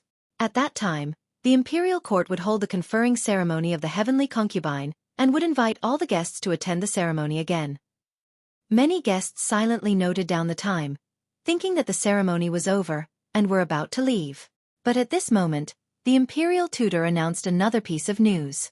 Today, all the powerful beings of my race have gathered at the Apocalypse Pagoda. I have a second announcement to make. And this solemn and sacred matter concerns the safety and future of billions of people in the heavenly stellar region. More than 100 guests on the altar immediately stopped in their tracks. They looked at the imperial preceptor with sparkling eyes, their faces full of anticipation. Most of these guests were powerful beings and rulers of the human race. Among them were the overlords of the 8 southern regions, the heads of the ancient families, the city lords of the various cities in Middle Ground, and the leaders of many first-rate forces. Everyone could feel that the imperial tutor's attitude was solemn and serious. The news that he was about to announce would definitely be shocking. Indeed, the imperial tutor said solemnly, as everyone knows, The 8 regions of my race have the position of territorial lord. The 8 territorial lords' manors respectively rule the 8 southern regions. They lead the various martial Dao sects and protect billions of people in hundreds of kingdoms. For the past 1,000 years, the southern regions have been peaceful and stable. The people have been living in peace and contentment. Only the heavenly stellar region has never had a territorial lord. It is ruled and protected by the ancient realm of the stellar region. However, the heavenly stellar region is located in the south and is too far away from the imperial court. Even if the imperial court wants to protect it, it is too far away. Recently, there have been drastic changes in the ancient realm of the stellar region. We are unable to rule the heavenly stellar region and protect the people of the 10 nations. Many of the guests were powerhouses and superiors of the human race. Which one of them was not quick-witted and intelligent? Hearing the imperial tutor's words, everyone understood what he meant and guessed what he was about to announce. Suddenly, everyone was shocked and stared at him with their eyes wide open. The imperial tutor paused for a moment and looked around the room with a dignified gaze. He said slowly in a solemn tone, "In order to protect the peace of the heavenly stellar region and protect billions of people, the imperial court has decided to select a young powerhouse with both integrity and talent to be the territorial lord of the heavenly stellar region. In the next month, all the princes of my race who have reached the heavenly origin realm can register with the imperial court. In a month, the imperial court will select the candidates. The princes and the young powerhouses will compete for the position of the territorial lord of the heavenly stellar region." When the imperial tutor's voice spread throughout the room, many of the guests were full of anticipation. The eyes of the princes were shining brightly. Their blood was boiling and their hearts were beating faster. Everyone secretly made up their minds to participate in this competition and work hard to become the territorial lord of the heavenly stellar region. If they could control the heavenly stellar region, they could control hundreds of thousands of miles of mountains and rivers and lead the people of the 10 nations. One of the 9 territorial lords of the human race. How noble and honorable was that? Thinking of this, many of the princes secretly clenched their fists and were eager to try. In particular, Duanmu Yulong and Murong Lingfeng were filled with excitement and impatience. Both of them knew very well that if they could become the territorial lord of the heavenly stellar region, they would have more power and influence. They would strengthen their own families and completely suppress the other 2 families. Even Ji Tianqing's heart was full of desire and anticipation. Although he was not greedy for power, he came from the heavenly stellar region. His family, homeland, and sect were there. He also wanted to compete for the position of the territorial lord and control the heavenly stellar region in his own hands. Only then could he better protect his family, friends, and sect. If someone else became the territorial lord of the heavenly stellar region and led the various sects in the 10 nations, who knew what the situation would be like? When the imperial tutor saw everyone's anticipation and enthusiasm, he could not help but reveal a look of satisfaction. He gave a few more speeches to end the ceremony. Then, he announced the end of the ceremony. After saying that, he flew into the sea of clouds in a flash and left with the wind. The ceremonial officer, hundreds of guards, and maids on the altar hurriedly bowed and saluted. Many guests also bowed and saluted, shouting, "Respectfully send off your Highness Imperial Preceptor." After the imperial tutor left, the guests and princes on the altar left the top of the pagoda one after another. After they walked down the Apocalypse Pagoda, they were still discussing enthusiastically in groups. Some were discussing in Suwen becoming the heavenly consort, while others were discussing the selection of the territorial lord of the heavenly stellar region. In short, the 2 things that happened today shocked the 9 regions of the south and affected the entire human race. Please recommend me. Chapter 552. After a while, all the guests and princes left the Apocalypse Pagoda. Ji Tianqing and Ling Yiju followed the crowd down the Apocalypse Pagoda and walked out of the Palace of Heaven and Earth. In the square outside the Palace of Heaven and Earth, many guests were saying their goodbyes to each other. After the ceremony, the guests naturally had to leave the imperial court. Although they would come to the imperial court to attend the heavenly concubine's coronation ceremony, they had to wait for 3 months. However, they would have to wait for 3 months. They would only be able to come after receiving the imperial court's invitation. Not long after, the hundreds of guests said their goodbyes to each other and left the mountain peak one after another, walking down the mountain along the divine path. The princes from the imperial residence were not in a hurry to leave. Everyone was thinking about the competition for the Tianqian region lord, so they had to stay and watch. Ji Tianxing and Ling Yiju stood in the square and looked at the guests leaving. The princes around them started to talk softly. Junior brother Ji, I heard that you're from the Tianquan region? You can't miss the selection for the Tianquan region lord, Ling Yiju said with a smile. Ji Tianxing nodded slightly and said calmly, of course, we have to compete. However, from the looks of it, those princes are all determined to obtain it. When the time comes, there will inevitably be a fierce battle. Ling Yiju smiled and nodded. That's right. After all, it's the competition for the region lord's position. Who doesn't want to fight for it? If they can become the region lord, they will be one of the most respected figures in our clan. They will have great power. Not to mention these princes, once the news spread out, who knew how many young experts would participate in the competition? Therefore, I won't join in the fun. Ji Tianxing raised his eyebrows and was slightly surprised. He asked, Senior brother Ling, you won't join in the competition? Are you going to leave the imperial court and return to the imperial residence? No. Ling Yiju waved his hand and said with a playful smile, of course I'll stay. I'll wait to watch junior brother Ji fight for the region lord's position. Senior brother Ling, you must be joking. Ji Tianxing smiled and did not take Ling Yiju's words to heart. Ling Yichen was only joking and did not continue the topic. Junior brother Ji, since you've decided to participate in the competition, there's no need for you to return to the monarch estate. Let's go to the nearby Liantian city. That's the closest main city to the imperial court. Moreover, if you stay in Liantian city temporarily, you will be able to receive news from the imperial court faster, making it easier for you to act. Ji Tianxing hesitated for a moment and did not immediately agree. At this moment, a young woman in green who was dressed like a maid quickly walked up to him. The maid didn't say anything else. She just bowed to him and handed him an exquisite jade hairpin before turning around and leaving. Ji Tianxing was stunned for a moment. He wanted to stop the maid and ask a few questions. But the maid left without looking back, apparently unwilling to divulge any information. Ji Tianxing withdrew his puzzled gaze and looked down at the jade hairpin in his hand. When he saw the appearance of the jade hairpin, he frowned. He immediately recognized the jade hairpin. It was the wind and fire wings that Yun Yao always wore in her hair. He gently twisted the wind and fire wings and took out a small silver piece of paper from it. There was a line of beautiful and spirited words written on the paper. Tianxing, I'll be waiting for you at Yun Lan's residence in Liantian City. There was no doubt that this was Yun Yao's handwritten note. That graceful and light handwriting was definitely not something an ordinary woman could write. Ji Tianxing silently put away the note and the wind and fire wings. His eyes revealed a trace of a smile. I was just about to look for eldest senior sister when she sent someone to deliver a letter to me. He murmured in his heart and followed Ling Yichen out of the square in front of the hall and down the mountain. Ling Yichen glanced at him with a strange expression and joked. Junior brother Ji, a maid actually delivered a letter to you? Could it be that you have a date with a beautiful woman? Teske, I didn't know that junior brother Ji had such good luck with women. Ji Tianxing only raised his eyebrows and didn't explain anything. He calmly said, let's go. We'll go to Liantian City. Then, the two of them walked down Liantian Peak together. After leaving the imperial court, the two of them flew into the sky and rushed towards the northwest as fast as lightning. 500 miles northwest, at the edge of the Liantian mountain range, there was a bustling city with a radius of 100 miles. It was Liantian City.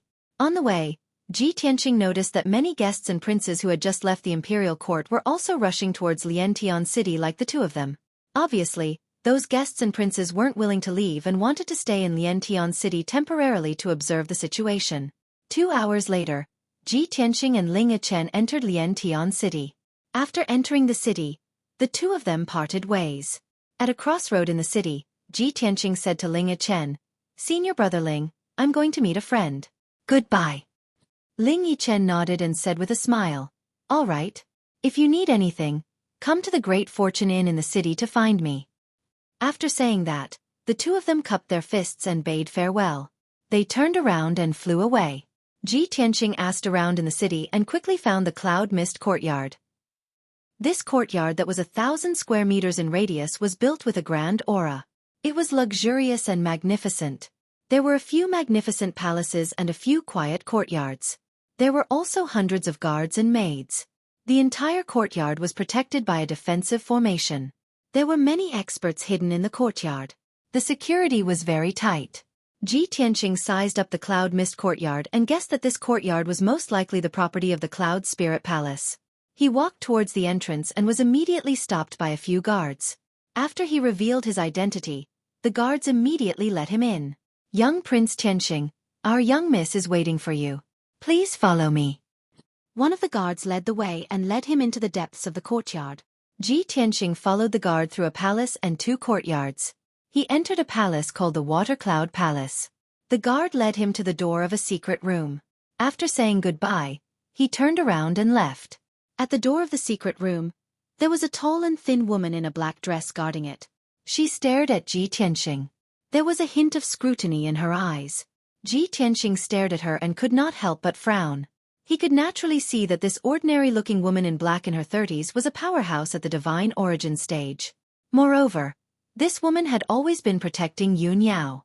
She must be a trusted guard arranged by the Cloud Spirit Palace.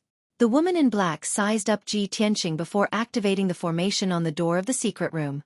She cupped her hands and reported into the secret room. "Young miss, Ji Tianqing is here." Yun Yao's voice immediately came from the secret room. "Yun Luo, let him in." Yun Luo pushed open the stone door of the secret room and gestured for Ji Tianqing to enter. "Ji Tianqing, please come in." Chapter 553. Inside the dimly lit secret chamber, there were many gemstone lamps embedded in the walls, exuding a colorful glow. There was a spell formation in the middle of the secret chamber, and Yun Yao was sitting in the middle of the spell formation in a long white dress. Her long hair draped over her shoulders, and she sat with a calm expression. Her entire body was enveloped in a faint layer of colorful light, making her appear even more beautiful and otherworldly. When she saw Ji Tianqing enter the secret chamber, her calm and indifferent expression became much gentler. "Tianqing, you're here." Ji Tianqing smiled and nodded. He walked in front of her and sat down across from her. "Yao Yao, I was just about to go find you after the ceremony ended, but I didn't expect you to have already made arrangements." As he spoke, he took out the wings of wind and fire from his spatial ring and handed them back to Yun Yao.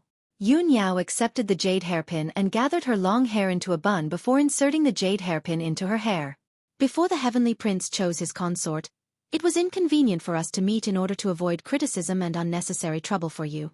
Now that the Heavenly Prince has chosen his heavenly consort, you and I are no longer restricted by this." Yun Yao stared at Ji Tianqing and said in a calm tone. The corner of her mouth curled up into a faint smile. Ji Tianqing had the same thoughts as her and nodded in agreement. Now that the Heavenly Prince had chosen his heavenly consort, there were no longer any obstacles between him and Yun Yao. The last trace of worry in his heart also disappeared. After a moment of silence, he sighed with emotion. "Long Yunxiao is indeed a gentleman. His words are law. I just didn't expect that he would be able to suppress his grief and choose Ensuan as his heavenly consort. I'm afraid no one expected this result." Yun Yao nodded and said calmly, "Ensuan was born in a family of demon refiners. Although the Yin family is located in the south, it is also a prestigious family with a heritage of several hundred years. With Ensuan's background and talent, she is indeed a good match for Long Yunxiao. The two of them are a perfect match. I only hope that Long Yunxiao can let go of the past soon and accept Ensuan. Only then will he not be depressed and affect the situation in the imperial court." "Yes." Ji Tianqing nodded and said solemnly, "All right, let's not talk about this anymore. Let bygones be bygones." "Yao Yao, after you left, the imperial tutor announced another piece of news. The imperial court wants to select a new leader for the Tianqin region." He told Yun Yao everything about the territorial lord selection. Yun Yao frowned and said seriously, "This is very important. No matter who becomes the Tianqin region lord, it will affect the power structure of our clan.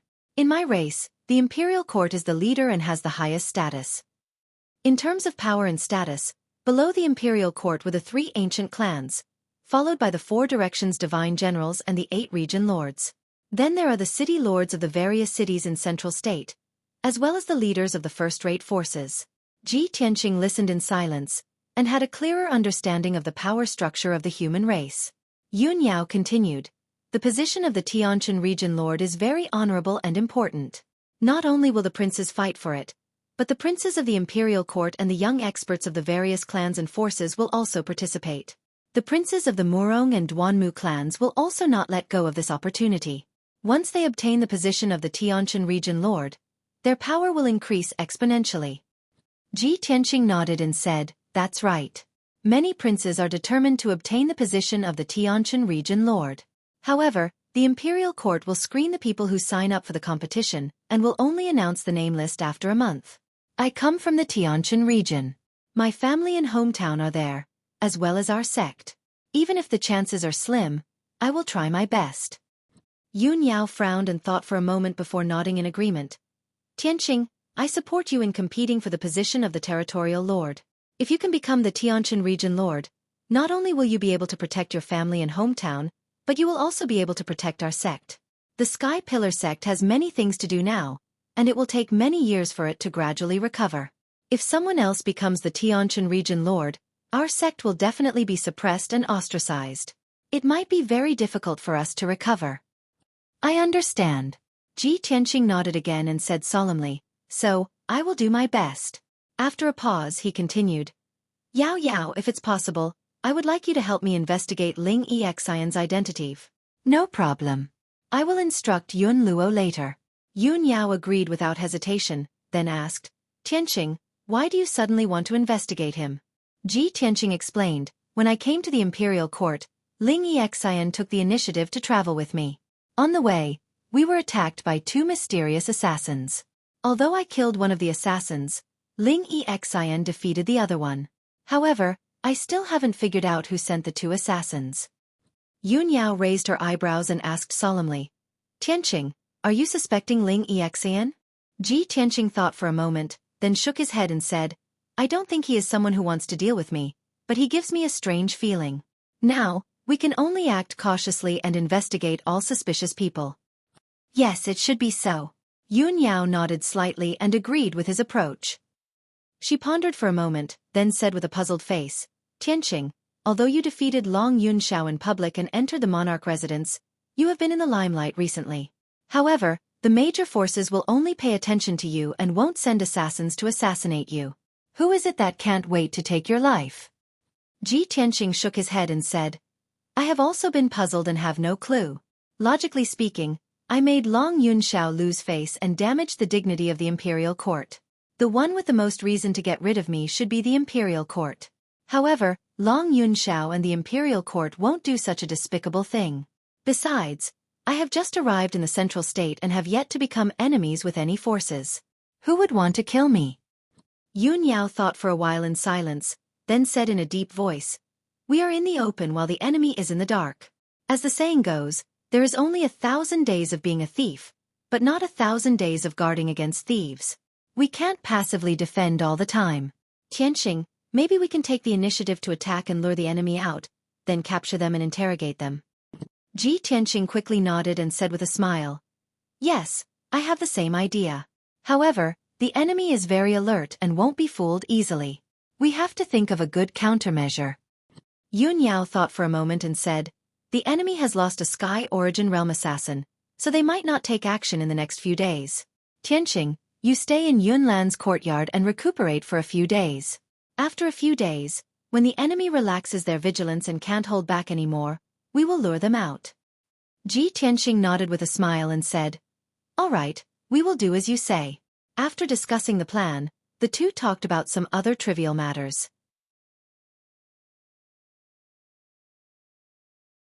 Chapter 554. In the next few days, the consecutive city became even more lively and noisy. Hundreds of thousands of people were discussing the imperial court's concubine selection and the imperial court selection of the heavenly stellar region lord. Many human powerhouses and more than 10 princes stayed in the consecutive city temporarily as they waited for the imperial court's news. Ji Tianqing had been cultivating in the secret chamber in the cloud mist courtyard. He had not shown himself at all.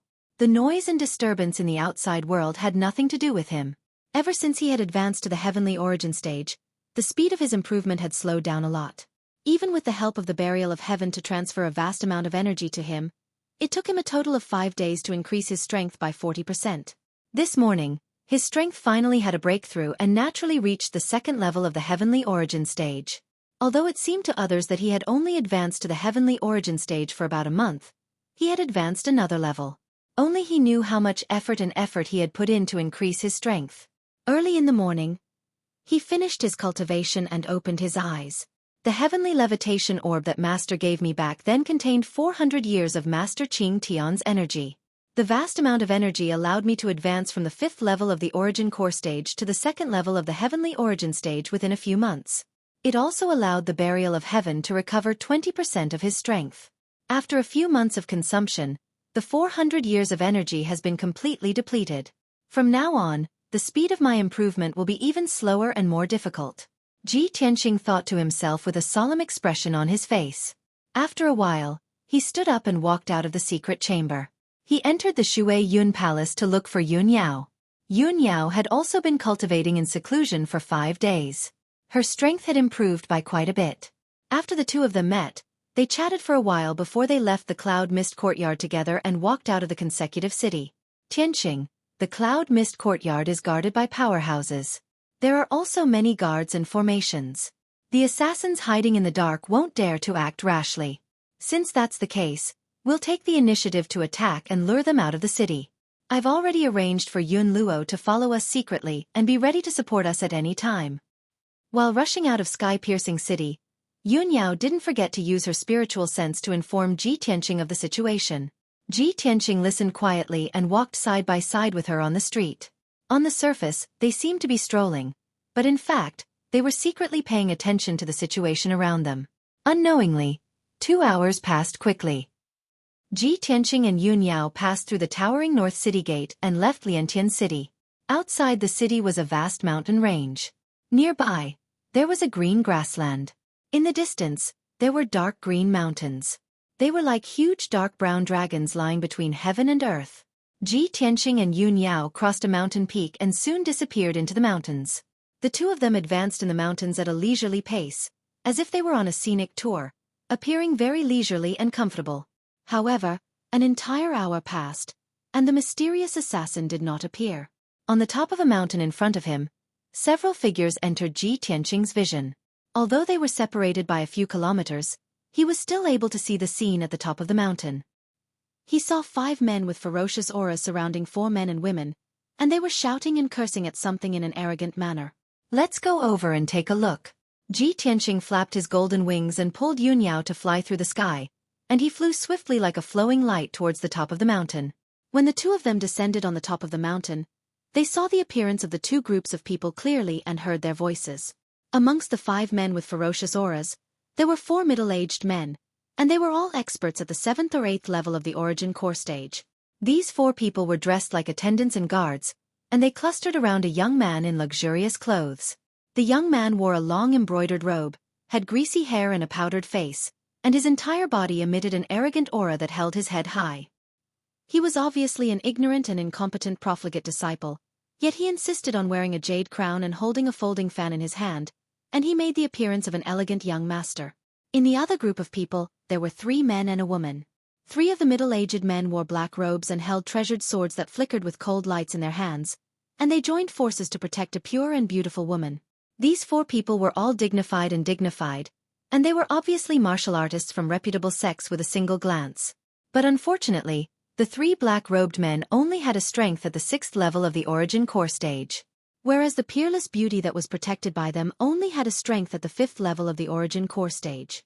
Both sides were in a deadlock on the empty space at the top of the mountain, and the 3 black-robed martial artists wanted to protect the peerless beauty and leave, yet they were utterly unable to free themselves. The profligate young man fanned himself with a folding fan in his hand, and his eyes glowed as he stared at the peerless beauty with a covetous appearance. A malicious smile hung on his face, and he said with a frivolous tone, "Miss Lon, this young master has heard of your name since long ago, and I've always wanted to see your beautiful face. Today, I've finally accomplished my wish. Sky City is this young master's territory, and since Miss Lon has come here, how could you leave hastily? Miss Lon, please do me the honor and come to this young master's mansion as a guest, and this young master will definitely treat you well." Ha ha ha. Lon Huixin did not open her mouth to speak, but the 3 black-robed martial artists shouted angrily, "Fourth young master Qin, We have no enmity with you, so why are you so aggressive? We're temporarily staying in Sky City, but you're always pestering Miss Lawn. Now that we've been forced to leave Sky City, you still chased us here. How can you be so shameless? Aren't you just coveting our sex Miss Lan's beauty? Miss Lawn is a heavenly concubine candidate, so how can you pursue her? The profligate young man who was called Fourth Young Master Qin instantly grinned and sneered ferociously. Haha, you three brainless geese. You're only the deacons of the vast Sky sect, and you're nothing in front of this young master. Previously in the city, this young master did not fuss with you because of my status and face. But now that we're out of Sky City, you still dare to talk to this young master like this? You really don't know what's good for you. After sneering, a murderous intent flashed in Fourth Young Master Qin's eyes. He ordered the 4 guards behind him, "Go! Kill those 3 stupid donkeys." The 4 guards immediately sneered ferociously and emitted a chilling murderous intent. They waved their swords and pounced on the 3 black-robed deacons. Bam! Bam! Bam! Dozens of dazzling sword radiances lit up and blew up a gust of wind on the mountain peak, causing a series of muffled sounds. After exchanging a few blows, the 3 black-robed deacons were sent flying and fell on the grass with blood all over their bodies. The 4 guards swarmed forward again and slashed out dozens of sword radiances with their sabers and swords, drowning the 3 black-robed deacons. Suddenly, blood splattered everywhere on the grass, and huge gullies were formed on the ground, causing sand and dust to splatter everywhere. The disparity in strength between the 2 sides was too great, and the 3 black-robed deacons could not stop the 4 guards at all. They were all killed in a moment. Lan Huixin, who was wearing a long brocade dress, was enraged when she saw the 3 deacons being killed on the spot. Fourth Young Master Qin, you beast! I'll fight it out with you! Lan Huixin's heart was filled with tears as she cried out in despair. She waved her sword and charged toward Fourth Young Master Qin. However, she had only taken a few steps when she was stopped by 2 guards. Swoosh! The sword in her hand was snatched away, and the acupuncture points on her neck and back were sealed. Suddenly, her body stiffened and she was rooted to the ground, unable to move. Fourth Young Master Qin walked in front of her with a smile and caressed her delicate face. He said proudly, Lan Huixin, the Emperor doesn't want you, but I'm willing to marry you. For a lowly person from the southern land like you, it's your fortune that this young master has taken a liking to your beauty. If you know what's good for you, you'll obey me obediently, and I can even give you the status of a legal wife. If you refuse a toast only to drink a forfeit, then don't blame me for using force on you.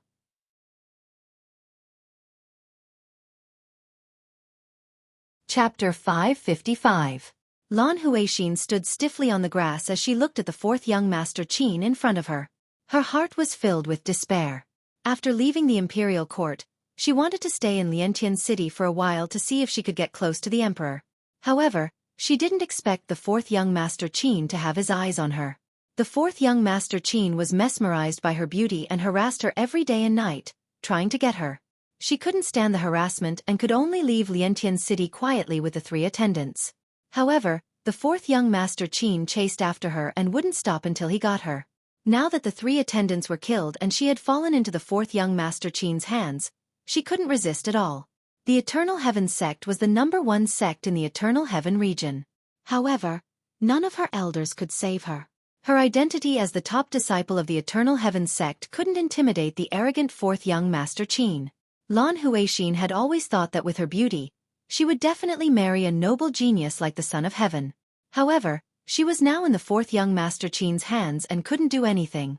She was filled with grief and despair when she thought about how she would soon be taken by the Fourth Young Master Qin and become his plaything.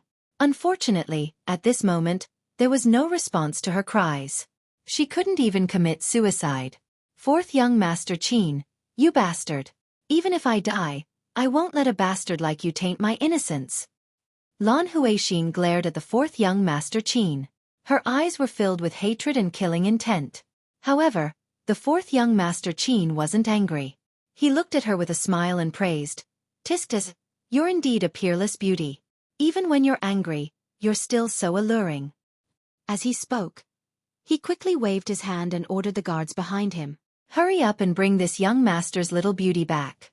This young master can't wait to enjoy her, however, just as he was laughing evilly, a bone-chilling shout came from behind him.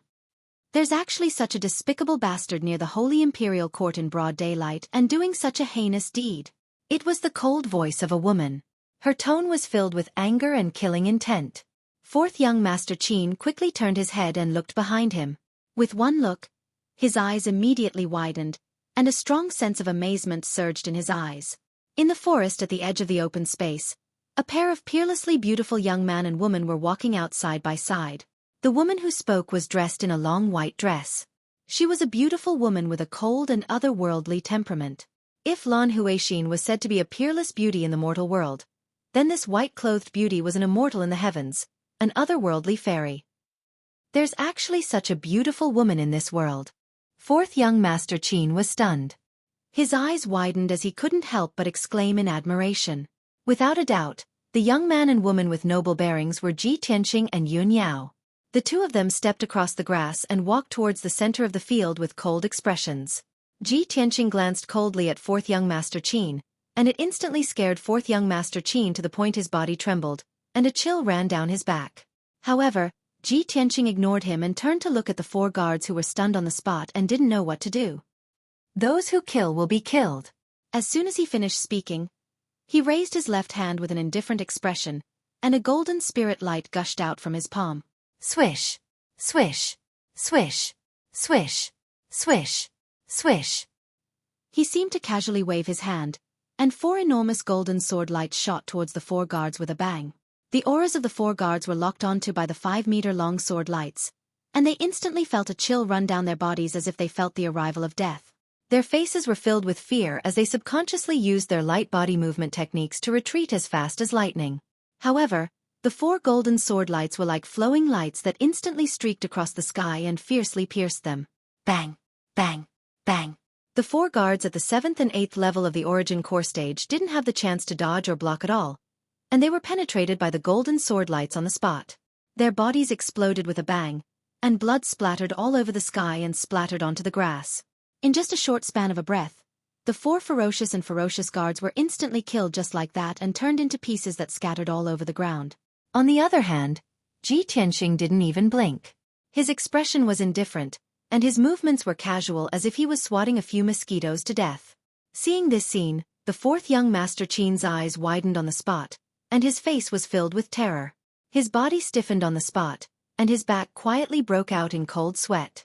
Although the fourth young Master Qin was despicable and foppish, he wasn't stupid.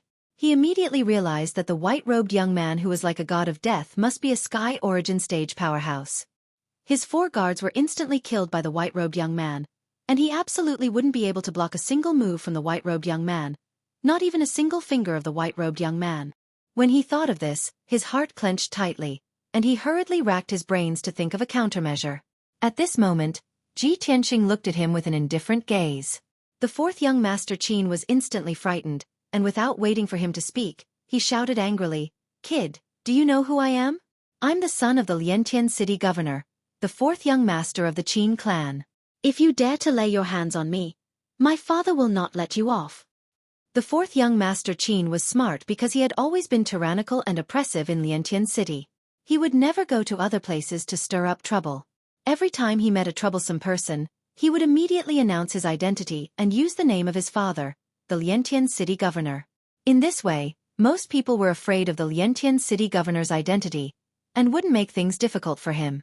This was a tried and tested method, and the fourth young Master Qin had already developed the habit of relying on someone else's might. It was a pity that he met Ji Tianqing today, and he was destined to meet a tragic end. The son of the Liantian city governor? No wonder you're so tyrannical and ruthless. Ji Tianqing frowned, and a cold light flashed in his eyes. The fourth young Master Qin thought there was a chance for him to turn the situation around, and he said arrogantly, "Kid, no matter who you are, I won't pursue the matter of you killing my guards. If you know what's good for you, you'd better leave this place immediately, or else." Before he could finish his words, Ji Tianqing waved his hand and shot out a ray of golden light. Smack! The golden light turned into a palm and slapped the fourth young Master Qin's face, sending him flying backward and spitting out blood as he fell on the grass. When he got up from the ground, half of his face was swollen like a pig's head, and half of his teeth were gone. "Kid, you've gone too far." The fourth young Master Qin covered his bleeding mouth and roared furiously, How dare you not give face to the Liantian city governor? Do you dare to tell me your name? I'm Ji Tianxing from the imperial residence. Ji Tianxing looked at him indifferently and waved his hand again to shoot out a ray of golden light. Swoosh! The golden light turned into a sharp sword and pierced through the fourth young Master Qin's abdomen, crushing his filthy and evil root into pieces, causing a rain of blood to burst out.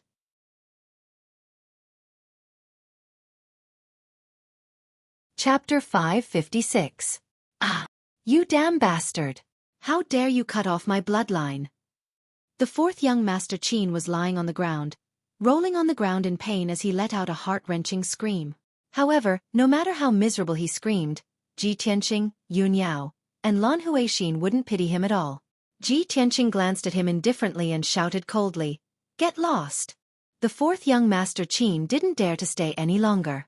He endured the pain and quickly got up from the ground, limping away. He held back his anger and killing intent as he ran 100 meters away in a panic. Then, he turned around and glared at Ji Tianxing with resentment. God. Fine. I'll remember you. How dare you cut off my family jewels? I'll make sure you die without a burial place. The fourth young Master Qin knew very well that since the other party wasn't afraid of his father, the Liantian city governor, he had the right to look down on Liantian city. Moreover, the other party was a Sky Origin stage powerhouse who could kill him with a flip of his palm. Therefore, he temporarily suppressed his anger and didn't curse Ji Tianxing. He also didn't say any harsh words. He only roared twice in his heart and remembered today's grudge. Then, he quickly ran away from the mountain peak in the direction of Liantian city. Ji Tianxing and Yun Yao ignored the fourth young Master Qin and calmly walked toward Lan Huixin. Lan Huixin's acupuncture points were sealed, and her body was stiff as she stood there. When she saw Ji Tianxing and Yun Yao walking toward her, she was in disbelief. At the critical moment, someone actually saved her and saved her from the clutches of the devil. Naturally, she was pleasantly surprised and grateful. However, when she recognized Yun Yao, her mood became very complicated as countless thoughts flashed through her mind. In the blink of an eye, Ji Tianxing and Yun Yao arrived in front of her. Yun Yao stared at Lan Huixin and observed her for a while. Then, she stretched out her finger and poked a few times on her body to help her unseal her acupuncture points. Lan Huixin finally regained her freedom of movement. She immediately cried like a pear blossom in the rain and bowed to Ji Tianxing and Yun Yao to thank them. Thank you, young master and sister Yun Yao, for saving my life. If it weren't for the two of you, I really wouldn't have the face to live in this world anymore. Lan Huixin's Yun Yao's voice was soft and timid. She looked really pitiful and pitiful. Yun Yao reached out to support her arm and asked doubtfully, "Miss Lan, it's nothing much. It's not worth mentioning. You, on the other hand, why are you being pestered by that hedonistic young master? And why did you have a conflict here?" Lan Huixin took out a white handkerchief and wiped the tears from her pretty face and eyes. She explained with a choked voice, "Sister Yun Yao, after the Great Hall ended that day, I left the imperial court and went to Liantian city to stay temporarily with the 3 deacons of my sect. Who would have thought that fourth young Master Qin, that evil scoundrel, heard the news from somewhere and found the inn I was staying at and harassed me in every way possible." Lan Huixin explained the cause and process of the matter in full detail to him. Ji Tianxing and Yun Yao finally understood the whole story. Yun Yao's pretty face was cold. She still cursed with anger. That evil scoundrel really deserves to die. He relied on his father's power and ran amok in the city. Miss Lan, you were once a heavenly consort candidate, but he still dared to treat you like this. You can imagine how arrogant and despotic that evil scoundrel usually is in Liantian city. The punishment that Tianxing gave him just now was also a taste of his own medicine. He deserved it. After saying that, Yun Yao opened her mouth to comfort Lan Huixin a few more words. Only then did her emotions calm down. Ji Tianxing stood at the side and waited silently. He didn't say anything. Lan Huixin was a beautiful woman and had been with Yun Yao for some time. The two of them could be considered acquaintances. Now that such a thing had happened, as a man, he couldn't say anything. Yun Yao was naturally the best choice to comfort Lan Huixin. After a while, when Lan Huixin's mood stabilized, Yun Yao said, "Miss Lan, the Great Hall has already ended. Liantian City is a place of trouble. I'm afraid it's not suitable for you to stay here. Why don't you return to the Long Heaven region? That evil scoundrel only dares to run amok in Liantian City. He might not dare to go to the Long Heaven region. Hearing Yun Yao's persuasion, Lan Huixin shook her head and said with grievance and fear, "Elder sister Yun Yao, I can't stay in the imperial court in Liantian city. But I don't dare to go back to the Long Heaven region. The 3 deacons who accompanied me were killed. I'm all alone and weak.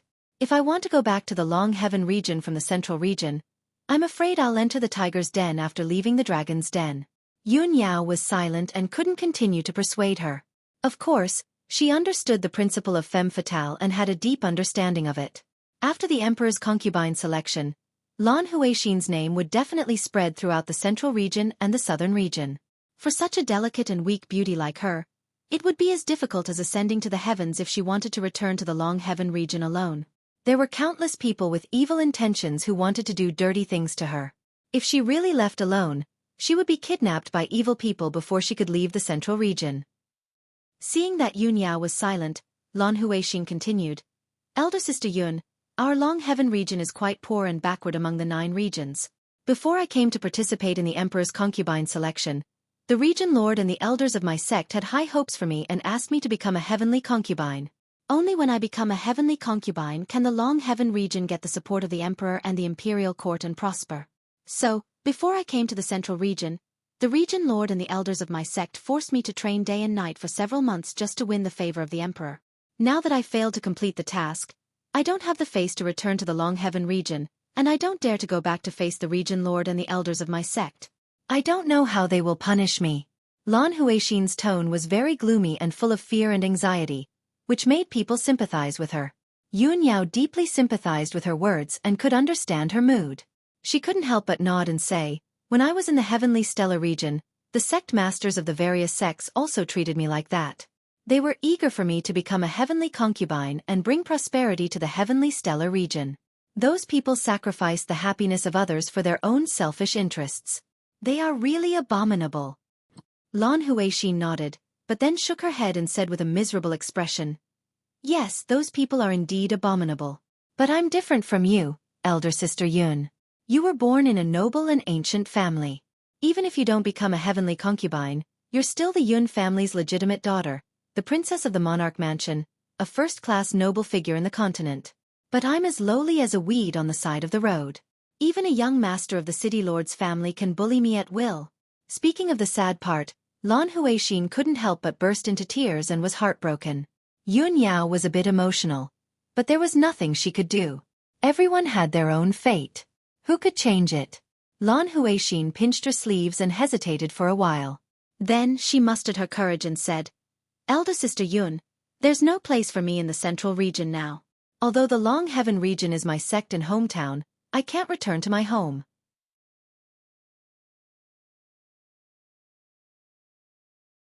Chapter 557. Originally, Lan Huixin was such a beautiful woman, and she was also the #1 young genius in the Long Heaven domain. Even if she did not become a heavenly consort, she was still a top genius beauty who could make all the major forces of the human race scramble for her, and she was admired and pursued by countless young talents. Ji Tianqing and Yun Yao did not expect that she would put down her dignity and follow Yun Yao to seek protection. Yun Yao was stunned, and for a moment, she did not know whether to agree or refuse. Ji Tianqing frowned and quickly reminded Yun Yao with his holy sense, "Yao Yao, we are in a dangerous situation now, and we can't even protect ourselves. How can we protect her? If we take her with us, not only will it be inconvenient, but it will also cause unnecessary trouble." Ji Tianqing was not afraid of trouble, but there was no need to find trouble for an irrelevant person. He had nothing to do with Lan Huixin, and it was already a moral act to save her. Yun Yao certainly understood this, so she frowned and thought about it. Lan Huixin was indeed a beautiful woman with a pure heart. Seeing Yun Yao remain silent, she guessed that she was hesitating. So Lan Huixin cried with a sad face and begged pitifully, "Sister Yun, I know my request is a little too much, but I really have no way out. If big sister Yun disdains my lowly status, I'm willing to be your servant girl and serve you by your side. I don't have any other requests. I just want to stay by your side and use your name to intimidate those evil people." Lan Huixin pulled Yun Yao's sleeves with both hands and begged with tears running down her face. She almost knelt down on the spot. Now that things had come to this, how could Yun Yao refuse? She was a person who looked as cold as ice on the surface, but was actually a kind person. In the face of Lan Huixin's humble begging, she could not and did not have the heart to refuse. So Yun Yao reached out to hold Lan Huixin's arms, helped her up, and comforted her softly. "Miss Lan, you don't have to do this. I promise you. You don't have to be my maidservant. In the future, you can stay by my side and we can call each other sisters." After getting Yun Yao's permission, Lan Huixin's tears turned into smiles. Her pretty face was filled with excitement as she hurriedly bowed and thanked her. "This little sister has no way to repay big sister Yun's kindness in taking me in. I can only remember it in my heart and repay it slowly." Yun Yao helped her up, indicating that she didn't need to be so polite, and comforted her. Ji Tianxing stood to the side and watched silently. His expression was calm, and he did not interrupt. He vaguely felt that something was wrong. Lan Huixin was the #1 genius of the Long Heaven domain, a proud daughter of heaven. She shouldn't be so weak. However, he couldn't be too heartless and cruelly reject Lan Huixin. Moreover, Lan Huixin was begging Yun Yao, not him. How could he refuse on behalf of Yun Yao? Now that things had come to this, he could only wait and see. At this time, Yun Yao said, "All right, we can't stay here for long. Let's go back to Liantian City first." Lan Huixin naturally nodded and said cleverly, "I'll follow Big Sister Yun's arrangement." Then, Ji Tianxing, Yun Yao, and Lan Huixin turned around and left the mountain peak, rushing back to Liantian City. After half an hour, the three of them returned to Yun Lan's courtyard. Yun Yao arranged for Lan Huixin to stay in a quiet and secluded small courtyard for her to rest for the time being. It was unknown whether it was a coincidence or Yun Yao's intention, but the small courtyard where Lan Huixin stayed was right next to Ji Tianxing's residence. In the fresh and elegant room, Lan Huixin sat alone in front of the dressing table and stared at herself in the bronze mirror. At this time, she no longer looked weak and weeping like before. Her face was calm and indifferent, and her eyes showed that she was pondering. She thought to herself, "Although I don't know why the Son of Heaven chosen Suan as his heavenly consort. However, who doesn't know that the person the Son of Heaven truly loves is Yun Yao? I definitely won't give up. As long as I stay by Yun Yao's side, I'll have a chance to come into contact with the Son of Heaven. In the long run, perhaps I'll be able to attract the Son of Heaven's attention and make him have a good impression of me. Then, I'll still have a chance." When she thought of this, the corners of Lan Huixin's mouth curled up into a smile. In Liantian City, inside the luxurious and vast city lord's mansion, fourth young Master Qin returned to the mansion covered in blood, instantly scaring the group of guards out of their wits. When everyone saw that his head was swollen like a pig's head and that his body was covered in blood, they immediately swarmed over and surrounded him. Someone asked him about his condition with a face full of fear, someone hurriedly checked on his injuries, and someone hurriedly reported the news to the city lord, informing the city lord's mansion's apothecary to treat fourth young Master Qin's injuries. A large group of guards, servants, and maidservants anxiously busied themselves, causing a huge commotion in the mansion. After half an hour, 2 apothecaries from the city lord's mansion temporarily treated fourth young Master Qin's injuries. At the same time, the news of fourth young Master Qin's family jewels being destroyed spread like wildfire in the city lord's mansion. Fourth young Master Qin didn't rest. Bearing with the humiliation and pain, he limped to city lord Qin Zheng's study room, intending to complain to Qin Zheng. However, there were 2 bodyguards guarding the door of the study and they stopped him. "Fourth young master, please wait." "Fourth young master, the city lord is having a private discussion with a distinguished guest in the study room. It's inconvenient to disturb him." 2 guards wearing black armor stretched out their hands and blocked fourth young Master Qin's path. Fourth young Master Qin immediately flew into a rage. As he cursed, he lifted his leg to kick the 2 guards. "Bastard! Do you want to die? I've been severely injured by someone, and I need to report this to my father. Why aren't you guys scram?" However, just as he was about to lift his leg, a tearing pain came from his abdomen, causing his face to turn pale and distorted as he sucked in a breath of cold air. Seeing that fourth young Master Qin's head was swollen like a pig's head and in unbearable pain, the 2 guards were stunned. They didn't understand what had happened. Fourth young Master Qin couldn't be bothered to explain to them. He reached out to push open the door of the study room and limped in. "Father, you must seek justice for me.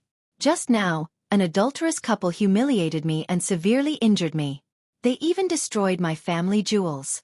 As soon as he entered the study room, Fourth young Master Qin shouted with grief and indignation. His tone was filled with rage and grievance. In the exquisite and elegant study room, two dignified men were discussing something. Behind the large study table sat a young man wearing a golden robe and a 7-star purple gold crown. This man was tall and burly, and his face was handsome and resolute. He exuded a powerful and noble aura. His red phoenix eyes, which were as bright as the stars, contained an indescribable power and dominance that made people not dare to look at him directly. The other person was a middle-aged man wearing a purple robe. He wore a feathered crown on his head and a jade belt on his waist. He had a dignified aura. However, compared to the golden-robed young man's aura, he was far inferior. The middle-aged man stood respectfully beside the study table and was reporting something to the golden-robed young man. His tone was low and solemn. The two of them were discussing something important when the study room door was suddenly pushed open. Their conversation was immediately interrupted. The middle-aged man turned his head subconsciously and glared at fourth young Master Qin, who had barged into the study room. He shouted in a deep voice, "Feng Er, don't be presumptuous." After saying that, he looked at the golden-robed young man in fear and trepidation. He quickly bowed and apologized.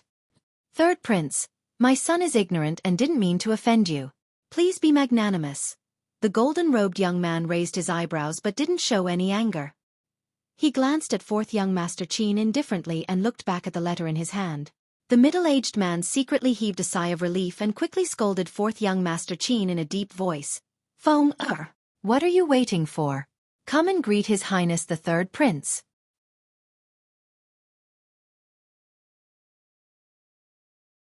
Chapter 558. Although Qin Feng bowed respectfully, the third prince did not even look at him. Obviously, the third prince did not put this hedonistic young ruffian in his eyes and was too lazy to pay attention to him. He still looked down at the letter in his hand and said indifferently, "Qin Zheng, deal with your family affairs first, then we can talk about business." Qin Zheng quickly saluted and said respectfully, "I'll follow the third prince's order."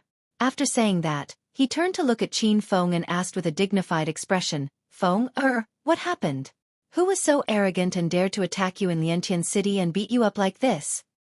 Seeing his father's anxious expression and worried eyes, Qin Feng immediately calmed down and had confidence. Without hesitation, he made up a lie and said, "Father, today I brought 4 of my trusted gods to the mine in the boundless mountains to supervise. Who knew that not long after I entered the vast mountains, I met a young man and a young woman. The two of them seemed to have an extraordinary status and were very powerful. They had an arrogant attitude. After they saw me, the white-robed young man attacked me without any explanation and killed my 4 guards in one move. I told them my identity and used your name, but the white-robed young man not only did not show any mercy but also severely injured me and destroyed my manhood." "What?" Hearing this, Qin Zheng's expression changed drastically, revealing a furious expression. Although he had many children and Qin Feng was not the only one who could carry on the family line, but the other party knew that Qin Feng was his son and still dared to destroy Qin Feng. This was simply the biggest insult and provocation to him. Seeing that his father was furious, Qin Feng continued, "Father, that white-robed young man is not only ruthless and vicious, but also extremely arrogant and conceited. He even said that the son of the Liantian City Lord was nothing. Even if the Liantian City Lord came, he would still beat him up." Qin Zheng became even more furious. Blue veins bulged on his forehead and his eyes were filled with anger. "Preposterous! This is simply too much. Feng Er, that damn bastard, did he leave his name? Where did he come from? How dare he humiliate a descendant of the Qin clan like this?"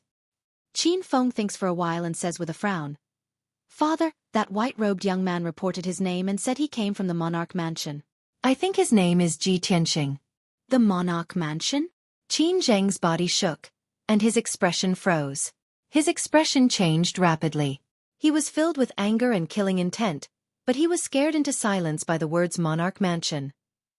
At the same time, the third prince, who had been looking down at the letter, suddenly frowned. A cold light flashed in his eyes. "Ji Tianxing?" He muttered to himself as his lips curled into a cold smile. Qin Feng saw the sudden change in his father's expression and his hesitant look. He asked doubtfully, "Father, is that little bastard's background very big? Could it be that he is a prince from one of the royal palaces?" Hearing this, Qin Zheng almost vomited blood from anger. He fiercely glared at Qin Feng and scolded, "Bastard! You usually only know how to indulge in debauchery, ignorant and incompetent, but you're actually so stupid. Do you think the Monarch Mansion is an ordinary royal palace? That is the holy land of martial arts in Zhongzhou City, the Monarch Mansion where the princes of various clans gather." Qin Feng immediately came to his senses and said with a face full of horror, "Prince? That Monarch Mansion? It's over. That little bastard must be the prince of the Monarch Mansion. No wonder his strength is so terrifying." After understanding Ji Tianqing's identity, Qin Feng was instantly filled with fear. His face was gloomy as if he had lost his parents. Although he was the son of the Liantian city governor, he was like a mudworm in the ground and an eagle in the sky when compared to the noble prince. Even his father, Qin Zheng, had to be humble and respectful in front of the prince. However, the piercing pain in his abdomen made his chest burn with anger. His eyes became ferocious and resentful. He unwillingly asked Qin Zheng, "Father, so what if he is the prince? He was so arrogant that he even cut off my roots. Could it be that we're still going to endure such humiliation and hatred? No. I can't accept this. I can't take this lying down. No one has ever dared to humiliate me like this." Qin Zheng frowned and said in a low voice, "Feng, don't be impatient. This is not a trivial matter. Let me think about it. That guy called Ji Tianqing is in the limelight recently and is very troublesome. But don't worry, even if he is the noble prince, he shouldn't humiliate my son like this. This is a great humiliation. I will never let it go." After getting Qin Zheng's promise, Qin Feng felt a little relieved and nodded silently. Qin Zheng waved his hand and said to him, "Feng, you can leave first. Don't worry about your injuries. I still have to discuss important matters with the third prince." "As you command." Qin Feng hurriedly bows and salutes the third prince. He then turns around and leaves the study. After he left, the study became quiet. At this time, the third prince put down the letter in his hand and looked at Qin Zheng with a faint smile. He said in a playful tone, "Qin Zheng, your forbearance really surprised me." Qin Zheng's old face suddenly turned red and he said awkwardly, "My son is naughty and mischievous. It's not that I don't want to avenge my son, but the imperial residence is too sacred. Those princes are noble and unparalleled. How could I dare to do anything to them?"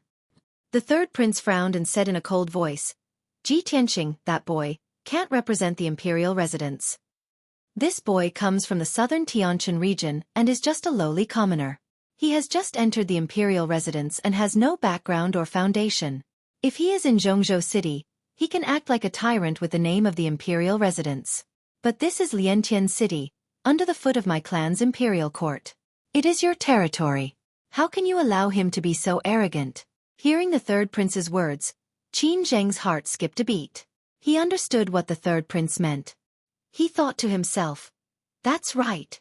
I was so angry just now that I neglected this point. That Ji Tianqing is a nobody. Not long ago, he defeated the emperor in front of everyone, so he was qualified to enter the imperial residence. Ji Tianqing made the emperor lose face and damaged the reputation of the imperial court. No wonder the third prince is so hostile to him. In this case, the third prince supports me to avenge Feng." Thinking of this, Qin Zheng bowed to the third prince and asked respectfully, "Third prince, please advise me." The third prince looked at him indifferently and said slowly, "No one dares to fight against the imperial residence, and no one dares to kill the crown prince openly. However, in your territory you are in the right. Even if you secretly get rid of that prince, as long as you don't leave any evidence, the imperial residence can't do anything to you. Of course, this is between you and Ji Tianqing. Whether you want to avenge him or not is up to you. As for what to do, you can slowly think about it."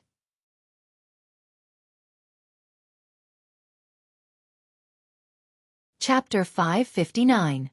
After the third prince finished speaking, he stopped talking about this matter and got up to leave the study. Qin Zheng understood what he meant and had a plan in his heart. He respectfully sent the third prince out of the city lord's mansion. After the third prince left, Qin Zheng returned to the study and sat in front of the table. He frowned and fell into deep thought. After thinking for a moment, he said in a low voice, "Come in." One of the two guards guarding outside the study immediately walked into the study and came before Qin Zheng.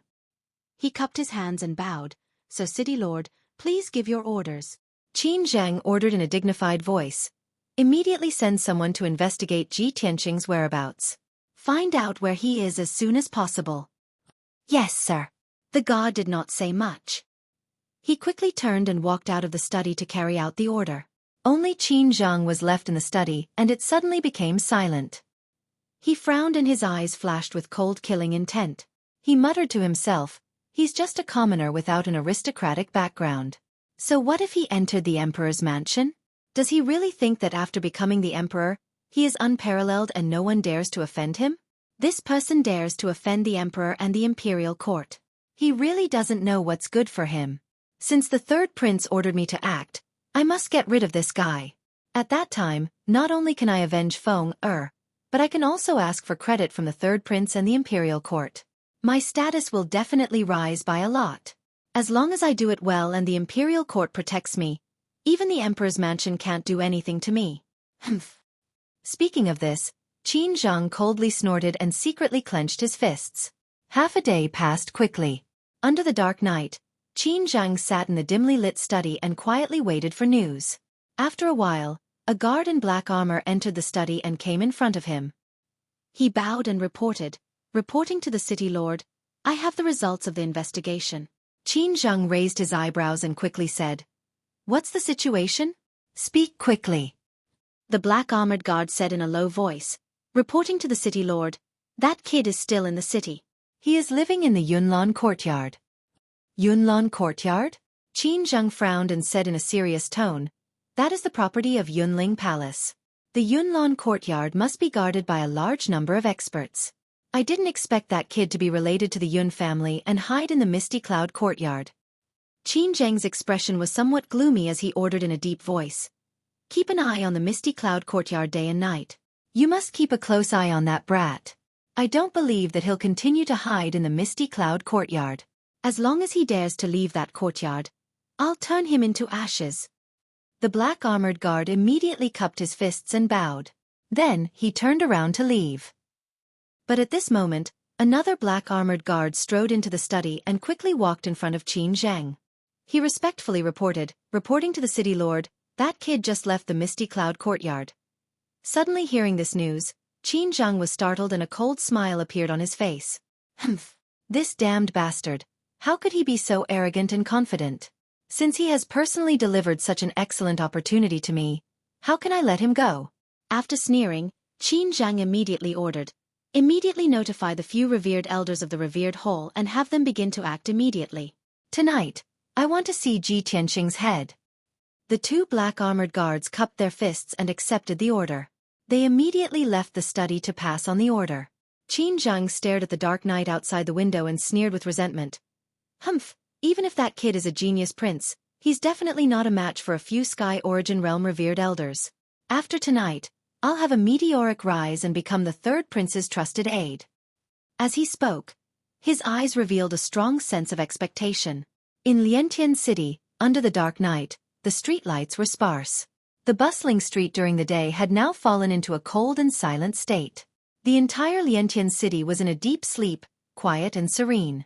Ji Tianqing walked alone on the street. His pace was as fast as the wind, and his figure was faintly discernible in the night. At this moment, he was rushing to the Great Fortune Inn in the city, preparing to look for Ling Yixiong. Yun Luo was still secretly investigating Ling Yixiong's background, but there were no results yet. Ji Tianqing wanted to meet Ling Yixiong personally and test him again. In addition, he left Yunlan courtyard alone in the middle of the night with the intention of luring the snake out of its hole. On the surface, it looked like he was rushing through the city empty-handed and defenseless.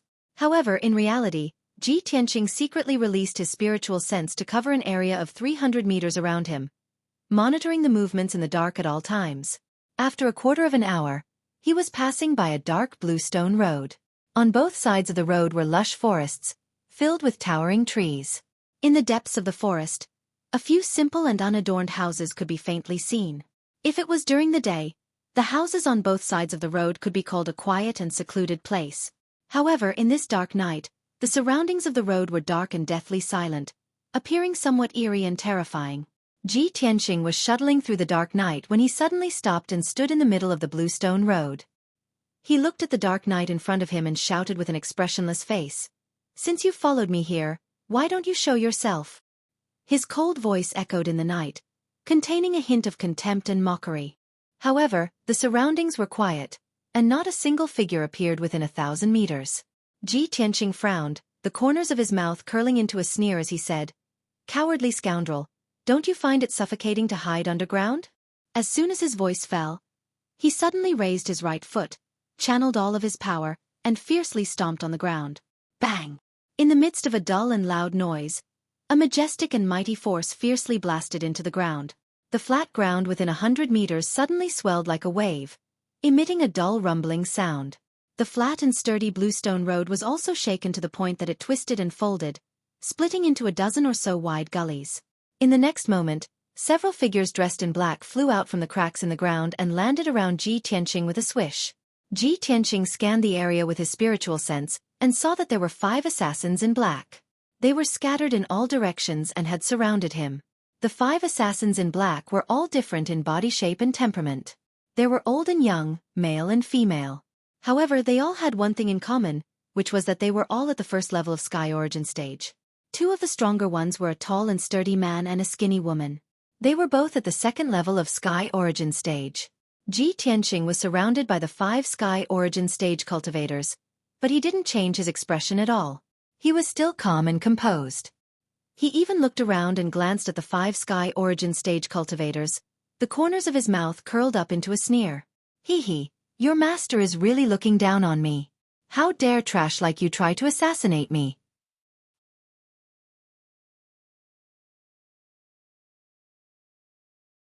Chapter 560. Among the 5 Sky Origin stage cultivators, the leader of the group could not hold back his anger and spoke first. He stared at Ji Tianqing with his eyes wide open and shouted, "You little bastard! You are really arrogant. How dare you do whatever you want in Liantian City just because you are the crown prince? Tonight, I will kill you for the good of the people." Ji Tianqing frowned and sneered, "Ha. Is this the reason why you want to assassinate me? How can you come up with such a lame excuse? I admire you." The burly man's face immediately turned red, and he was filled with embarrassment. Luckily, he was wearing a veil, so no one could see his expression in the dark night. The skinny woman beside him stared at him coldly and then shouted at Ji Tianqing, "You little bastard! Even if you have a sharp tongue, it is useless. You have offended someone you shouldn't have. Nobody can save you tonight.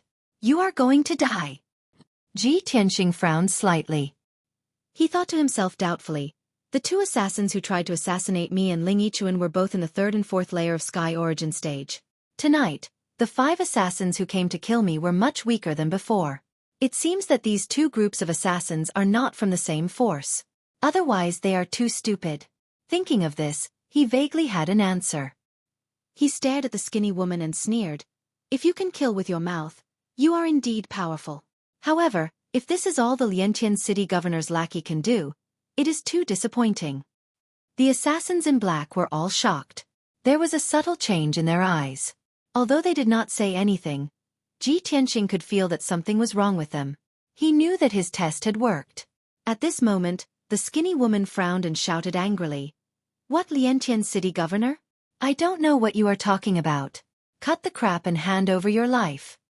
The skinny woman obviously did not want to talk to Ji Tianqing. She immediately took out a long and narrow black scimitar and rushed toward him. Swish swish. The emaciated woman brandished her long and narrow curved blade and slashed out 2 10-meter-long golden blade lights toward Ji Tianqing. The other 4 black-clothed assassins immediately attacked as well. They brandished their swords and sabers, unleashing their powerful killing moves and besieging him. Ji Tianqing was instantly surrounded by dozens of sword and saber lights. The dazzling quintessence light illuminated the night sky for several hundred meters. Sharp saber chi and sword intent burst forth, kicking up a strong wind. A golden light flashed behind Ji Tianqing, and a pair of golden wings appeared. The pitch-black black dragon sword also appeared in his left hand out of thin air.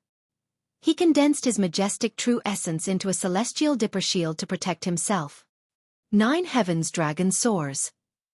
With a light shout, he brazenly pulled out the black dragon sword and fiercely slashed at a black-clothed old man on the left. Among the 5 assassins, The big man and the skinny woman were the most powerful. They were both at the second level of Sky Origin stage. The other three were all at the first level of Sky Origin stage, so they were his first targets. Roar! When the black dragon sword was unsheathed, a 30-meter-long frost divine dragon suddenly appeared in the night sky, letting out a deafening dragon roar. The frost divine dragon carried the power to destroy everything and emitted a bone-chilling coldness.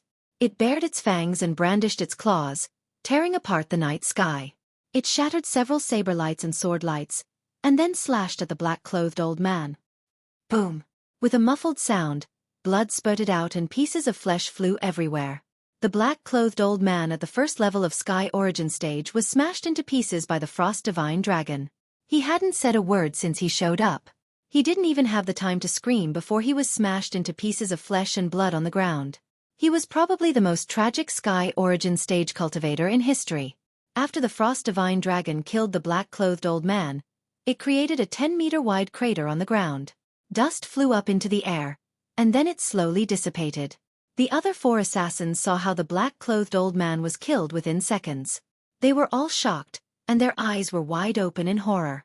At the same time, over a dozen huge saber lights and sword shadows drowned Ji Tianqing's figure. Bang! Bang! Bang! With a series of muffled noises, over a dozen violent saber lights and sword shadows were all blocked by Ji Tianqing's Big Dipper shield and golden wings. The violent energy mixed with the brilliance of true essence formed a colorful shockwave that spread out in all directions, sweeping across a radius of several hundred meters. The bluestone road was shattered by the blast wave. The ground was shaking violently, and dense cracks appeared on the ground. Even many of the towering trees in the surroundings were crushed into wood shavings and scattered among the ruins. What happened next made the four assassins even more terrified. Ji Tianqing was completely unscathed. He flew out of the chaotic multicolored light and into the night sky. He opened his golden wings, held the black dragon sword in his hand, and stepped on the night sky 100 meters high, emitting a domineering aura. He looked down at the four black-clothed assassins and waved the black dragon sword in his right hand.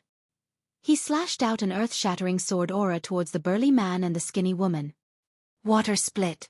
The 50-meter-long golden sword locked on the burly man and the skinny woman's aura and slashed down from the sky. The two assassins' faces changed drastically. They immediately waved their saber and sword to perform their unique skills to block the slash of the giant sword. Bang! Bang! Bang!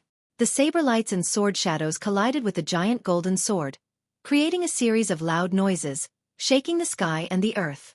The dazzling brilliance lit up the night sky as if it was daytime. In the loud noises, the burly man and the skinny woman were both blown away. Blood rained down from their bodies, and they fell into the ruins 100 meters away. At this time, Ji Tianqing extended his left hand again. Dazzling red fire gushed out, forming a 30-meter-long fiery sword light, and slashed at another assassin. Red Dragon Flash.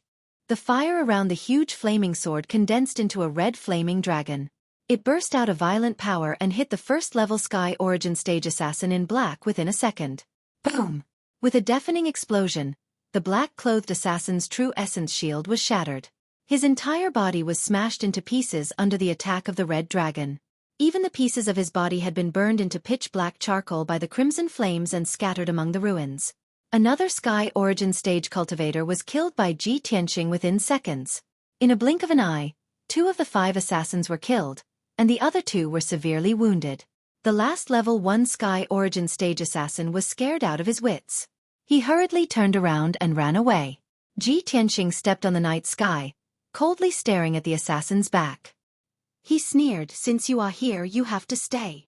After that, he fully operated his martial arts and released 2 30-meter-long giant sword lights, slashing at the assassin from both sides. Wind Thunder Strike. The 2 giant sword lights cut through the night sky and arrived behind the assassin in a blink of an eye. They attacked from both sides, forming a shocking thunderbolt and slashing down. Boom!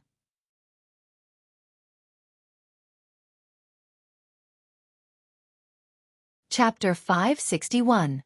Within a dozen breaths, 3 of the 5 Sky Origin stage cultivators were killed, although the 3 of them were only at the first level of Sky Origin stage. However, they were all killed within seconds. They couldn't even fight back. The strong man and the skinny woman were both badly injured. Their black robes were soaked with blood. They struggled for a while and finally crawled out from the ruins. However, they didn't dare to attack Ji Tianqing anymore. The two of them had long been frightened by Ji Tianqing's terrifying divine might. Their eyes were filled with terror, and their bodies were drenched in cold sweat. How is this possible? This man is at least at the 4th or 5th level of Sky Origin stage. Didn't he just become a crown prince? How can he be so powerful? Damn it! Qin Zhang messed me up. Damn it! They looked up at Ji Tianqing in the night sky. Their eyes were filled with fear. The last bit of fighting spirit in their hearts was gone. They wanted to run away. The two of them had the thought of running away almost at the same time. They looked at each other tacitly and understood the meaning in each other's eyes. They didn't hesitate at all. They ran to the east and the west. Whoosh! Whoosh! They both burst out powerful spiritual energy. Colorful flames were burning on their bodies. They turned into two streams of light and flew away in the night sky. It would be difficult for anyone to make a decision in such a situation. No matter which one he chased, the other one would definitely run away. The strong man and the skinny woman both thought that one of them would be able to escape. However, they had no idea how powerful Ji Tianqing's strength and methods were. He coldly stared at the skinny woman who was running to the west. He raised his left hand without hesitation and activated the horrifying red flame fire. The red flame fire poured out from his left hand, which looked like it was made of lava. It turned into a giant flaming hand and slapped on the skinny woman. Sky-burning palm. The giant flaming hand covered the sky. It flashed across the night sky like lightning and caught up with the skinny woman within seconds. Boom! Amidst a deafening boom, the giant flaming palm blasted the frail woman into smithereens on the spot and blasted a huge crater with a radius of 100 meters in the ground. The raging scarlet flame true fire surged and flooded the area within a radius of several hundred meters, turning the area into a sea of fire. In the sea of fire, the lush forest disappeared, and the towering trees turned into ashes.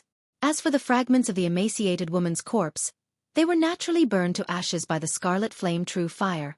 The dark night sky was illuminated, and the flames could be seen within a radius of 100 miles. At the same time, Ji Tianqing had already chased towards the east and began to hunt down the burly man. After he used the burning sky palm, he didn't even need to look at the result to know that the thin and weak woman's fate was certain death. Shwa!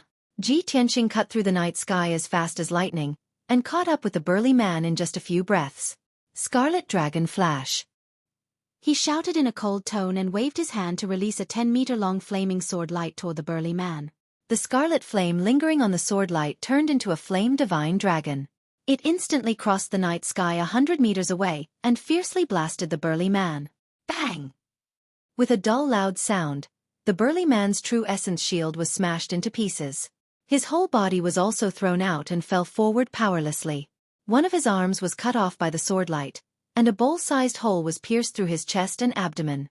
Blood kept coming out of the wound, turning him into a bloody man. He was still falling in mid-air, but his consciousness was already blurred and he fell into a coma. With a dull thud, the burly man fell to the ground and smashed into a bush. Immediately afterward, Ji Tianqing flew over like a stream of light and landed in front of him. Ji Tianqing used his spiritual sense to check his injuries. He was relieved to see that he was only seriously injured and unconscious and didn't die on the spot. It's good that you're not dead. Indeed, if he wanted to kill the burly man, he could directly use the Sword of Judgment to kill him. But he wanted to keep him alive for interrogation, so he held back just now. Ji Tianqing stretched out his hand to pick up the seriously injured and unconscious burly man. Like picking up a chicken, he flew out of the jungle in a flash and quickly left. The earth-shattering battle just now had already alarmed the people and martial artists in the surroundings. Lights were lit up in all directions. Some martial artists were shouting, and some of the boulder experts quickly rushed over to see what was going on. However, when those martial artists arrived, they only saw the devastated ruins, and the ground was full of gullies and deep pits. After a quarter of an hour, Ji Tianqing carried the unconscious burly man and entered a deserted house. Under the dark night, the house was dead silent and exuded a terrifying chill. The house was old and dilapidated, and the yard was full of weeds that were half a man's height. There were dilapidated walls and broken doorframes covered with spider webs. Ji Tianqing threw the burly man on the grass, waved his hand, and injected a stream of true essence into the burly man's body. The burly man's injuries were suppressed and he immediately woke up. However, His injuries were too serious. Even if his consciousness was awake, his body was lying on the ground and he couldn't move, let alone escape. He opened his eyes and saw Ji Tianxing looking down at him from above. His expression was cold and his eyes were indifferent. The burly man was shocked and showed a frightened look. He subconsciously wanted to struggle. Ji Tianxing stepped on his chest and pressed him to the ground, unable to move. He asked in a cold voice, "Tell me your identity. Who ordered you to assassinate me?" The burly man clenched his teeth tightly. He had a rather unyielding attitude and was unwilling to let go of the matter. Ji Tianxing wasn't angry, nor was he in a hurry. With an expressionless face he said, "You must think that regardless of whether you speak or not, you'll definitely die. That's why you'd rather die than speak." The burly man glared at him and roared in a hoarse voice, "Isn't that the case? I admit that I've lost to you. But even if I die, I will never tell you. Give me a quick death." Ji Tianxing's mouth hooked up, revealing a cold smile. His tone was full of pity as he said, "Falling into my hands, do you think your life and death is still in your hands? You can choose to keep your mouth shut, but I will use you to practice a new sword art. I will stab you 990 times, piercing you into a sieve, but every sword will avoid the vital points. I will never let you die." As he spoke, he stretched out his right palm and more than 10 finger-long golden swords appeared in his palm, quickly dancing and spinning. When the burly man heard his cold words and saw his indifferent eyes, he was so scared that his whole body trembled, and a chill ran down his spine. "Ji Tianxing, you bastard! Bastard!" Ji Tianxing didn't talk nonsense. He waved his right hand and shot out more than 10 golden swords. Swish! Swish! Swish! As the sword light flashed, more than 10 bloody holes immediately appeared on the burly man's right leg, and a large amount of blood spurted out. Under the intense pain, he immediately let out a miserable howl and his whole body twitched. He clenched his teeth and remained silent, breathing heavily for a while. After struggling and hesitating for a while, he opened his mouth and said in a low voice, "Ji Tianxing, you win. I will speak. I will confess everything. My name is Yu Biao, and I joined the Liantian City Lord Qin Zheng 8 years ago. Now I am a consecrator of the City Lord Mansion. The other 4 are consecrators of the City Lord Mansion like me. Tonight, they received Qin Zheng's order to join forces to kill you and avenge Qin Zheng's 4th son, Qin Feng."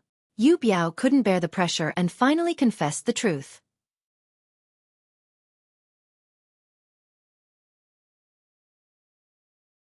Chapter 562. After Yu Biao confessed the truth, he closed his eyes and panted heavily. His injuries were too severe and his strength was extremely weak. He could feel his life force draining away quickly. His heart was filled with anxiety and worry. He could not help but raise his head to look at Ji Tianxing. He saw that Ji Tianxing was playing with a piece of dark silver crystal in his left hand. He seemed to be deep in thought. Yu Biao could not help but urge, "Ji Tianxing, I have confessed. Are you still not going to let me go?" Ji Tianxing kept the piece of dark silver crystal and glanced at him indifferently. He sneered, "Let you go? How naive." Yu Biao's expression changed drastically. He shouted furiously, "You bastard! You don't keep your word." "Keep my word?" Ji Tianxing looked at him as if he was looking at an idiot. He asked, "Did I say that I would let you go?" Yu Biao was speechless and his heart was dead. Ji Tianxing did not want to waste any more time with him. He waved his hand and a sword light was shot out, cutting off his throat. After a spurt of blood, Yu Biao lost his life force and died on the spot. The group of people who wanted to deal with me hid themselves deeper and were harder to deal with. In comparison, the Liantian city governor's power and methods are nothing to be afraid of. Since that is the case, I will cut the Gordian knot and get rid of the Liantian city governor first.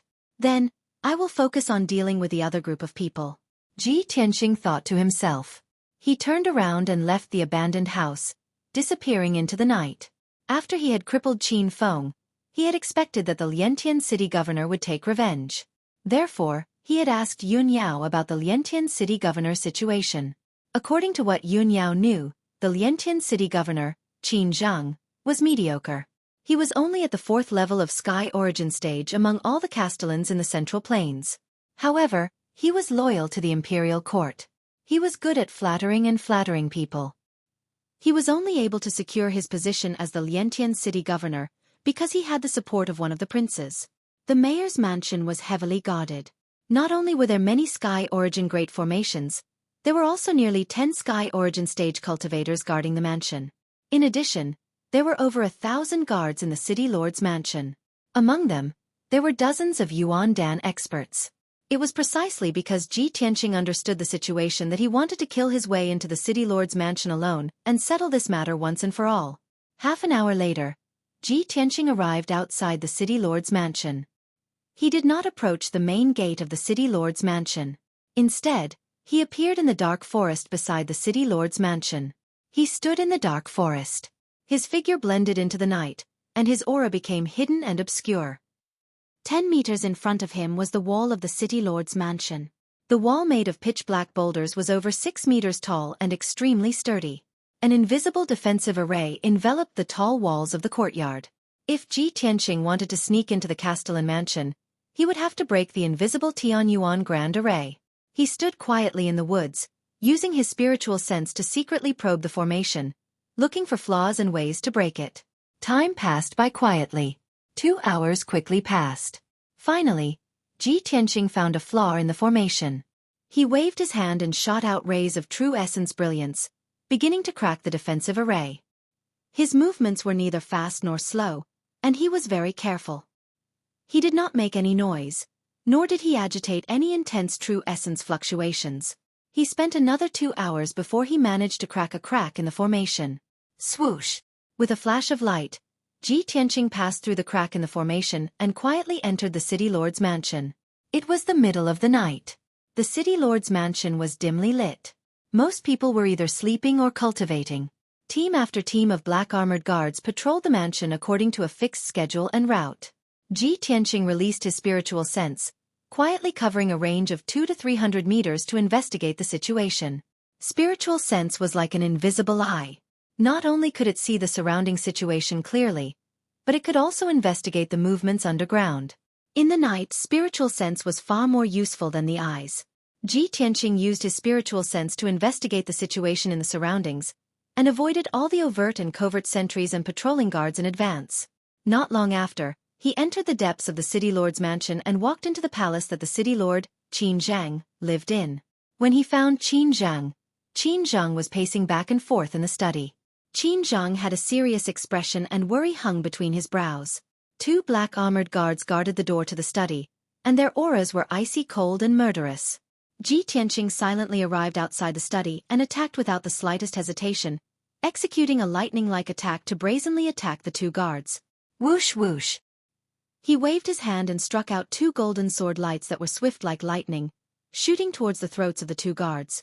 The 2 guards were utterly unprepared. Someone had actually sneaked into the city lord's mansion and even dared attack them. Swoosh! Swoosh! Golden lights appeared abruptly, and the 2 8th-level Origin Core stage guards were instantly pierced through by the sword lights while being caught off guard. The 2 of them stared, their eyes wide open as they stared fixedly at Ji Tianqing, and their eyes revealed terror and astonishment. Their vitality swiftly severed, and they didn't even let out a shrill cry before collapsing onto the ground and becoming 2 corpses. Qin Zhang, who was in the study, was instantly jolted awake by the noise outside the door. His footsteps stopped abruptly, and he immediately turned around to look towards the door. At the same time that he released his spiritual sense to investigate the situation, he shouted out with a low voice, "Who's outside?" What answered him was a muffled bang. Subsequently, the door was kicked open. Ji Tianqing walked with steady footsteps and carried along a murderous aura as he stepped into the study.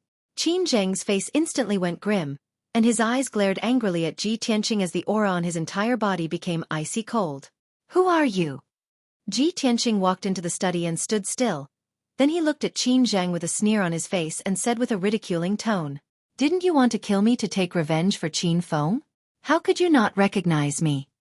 Suddenly hearing this sentence, Qin Zhang's eyebrows furrowed together, and 2 cold lights flashed in his eyes. "You are Ji Tianqing."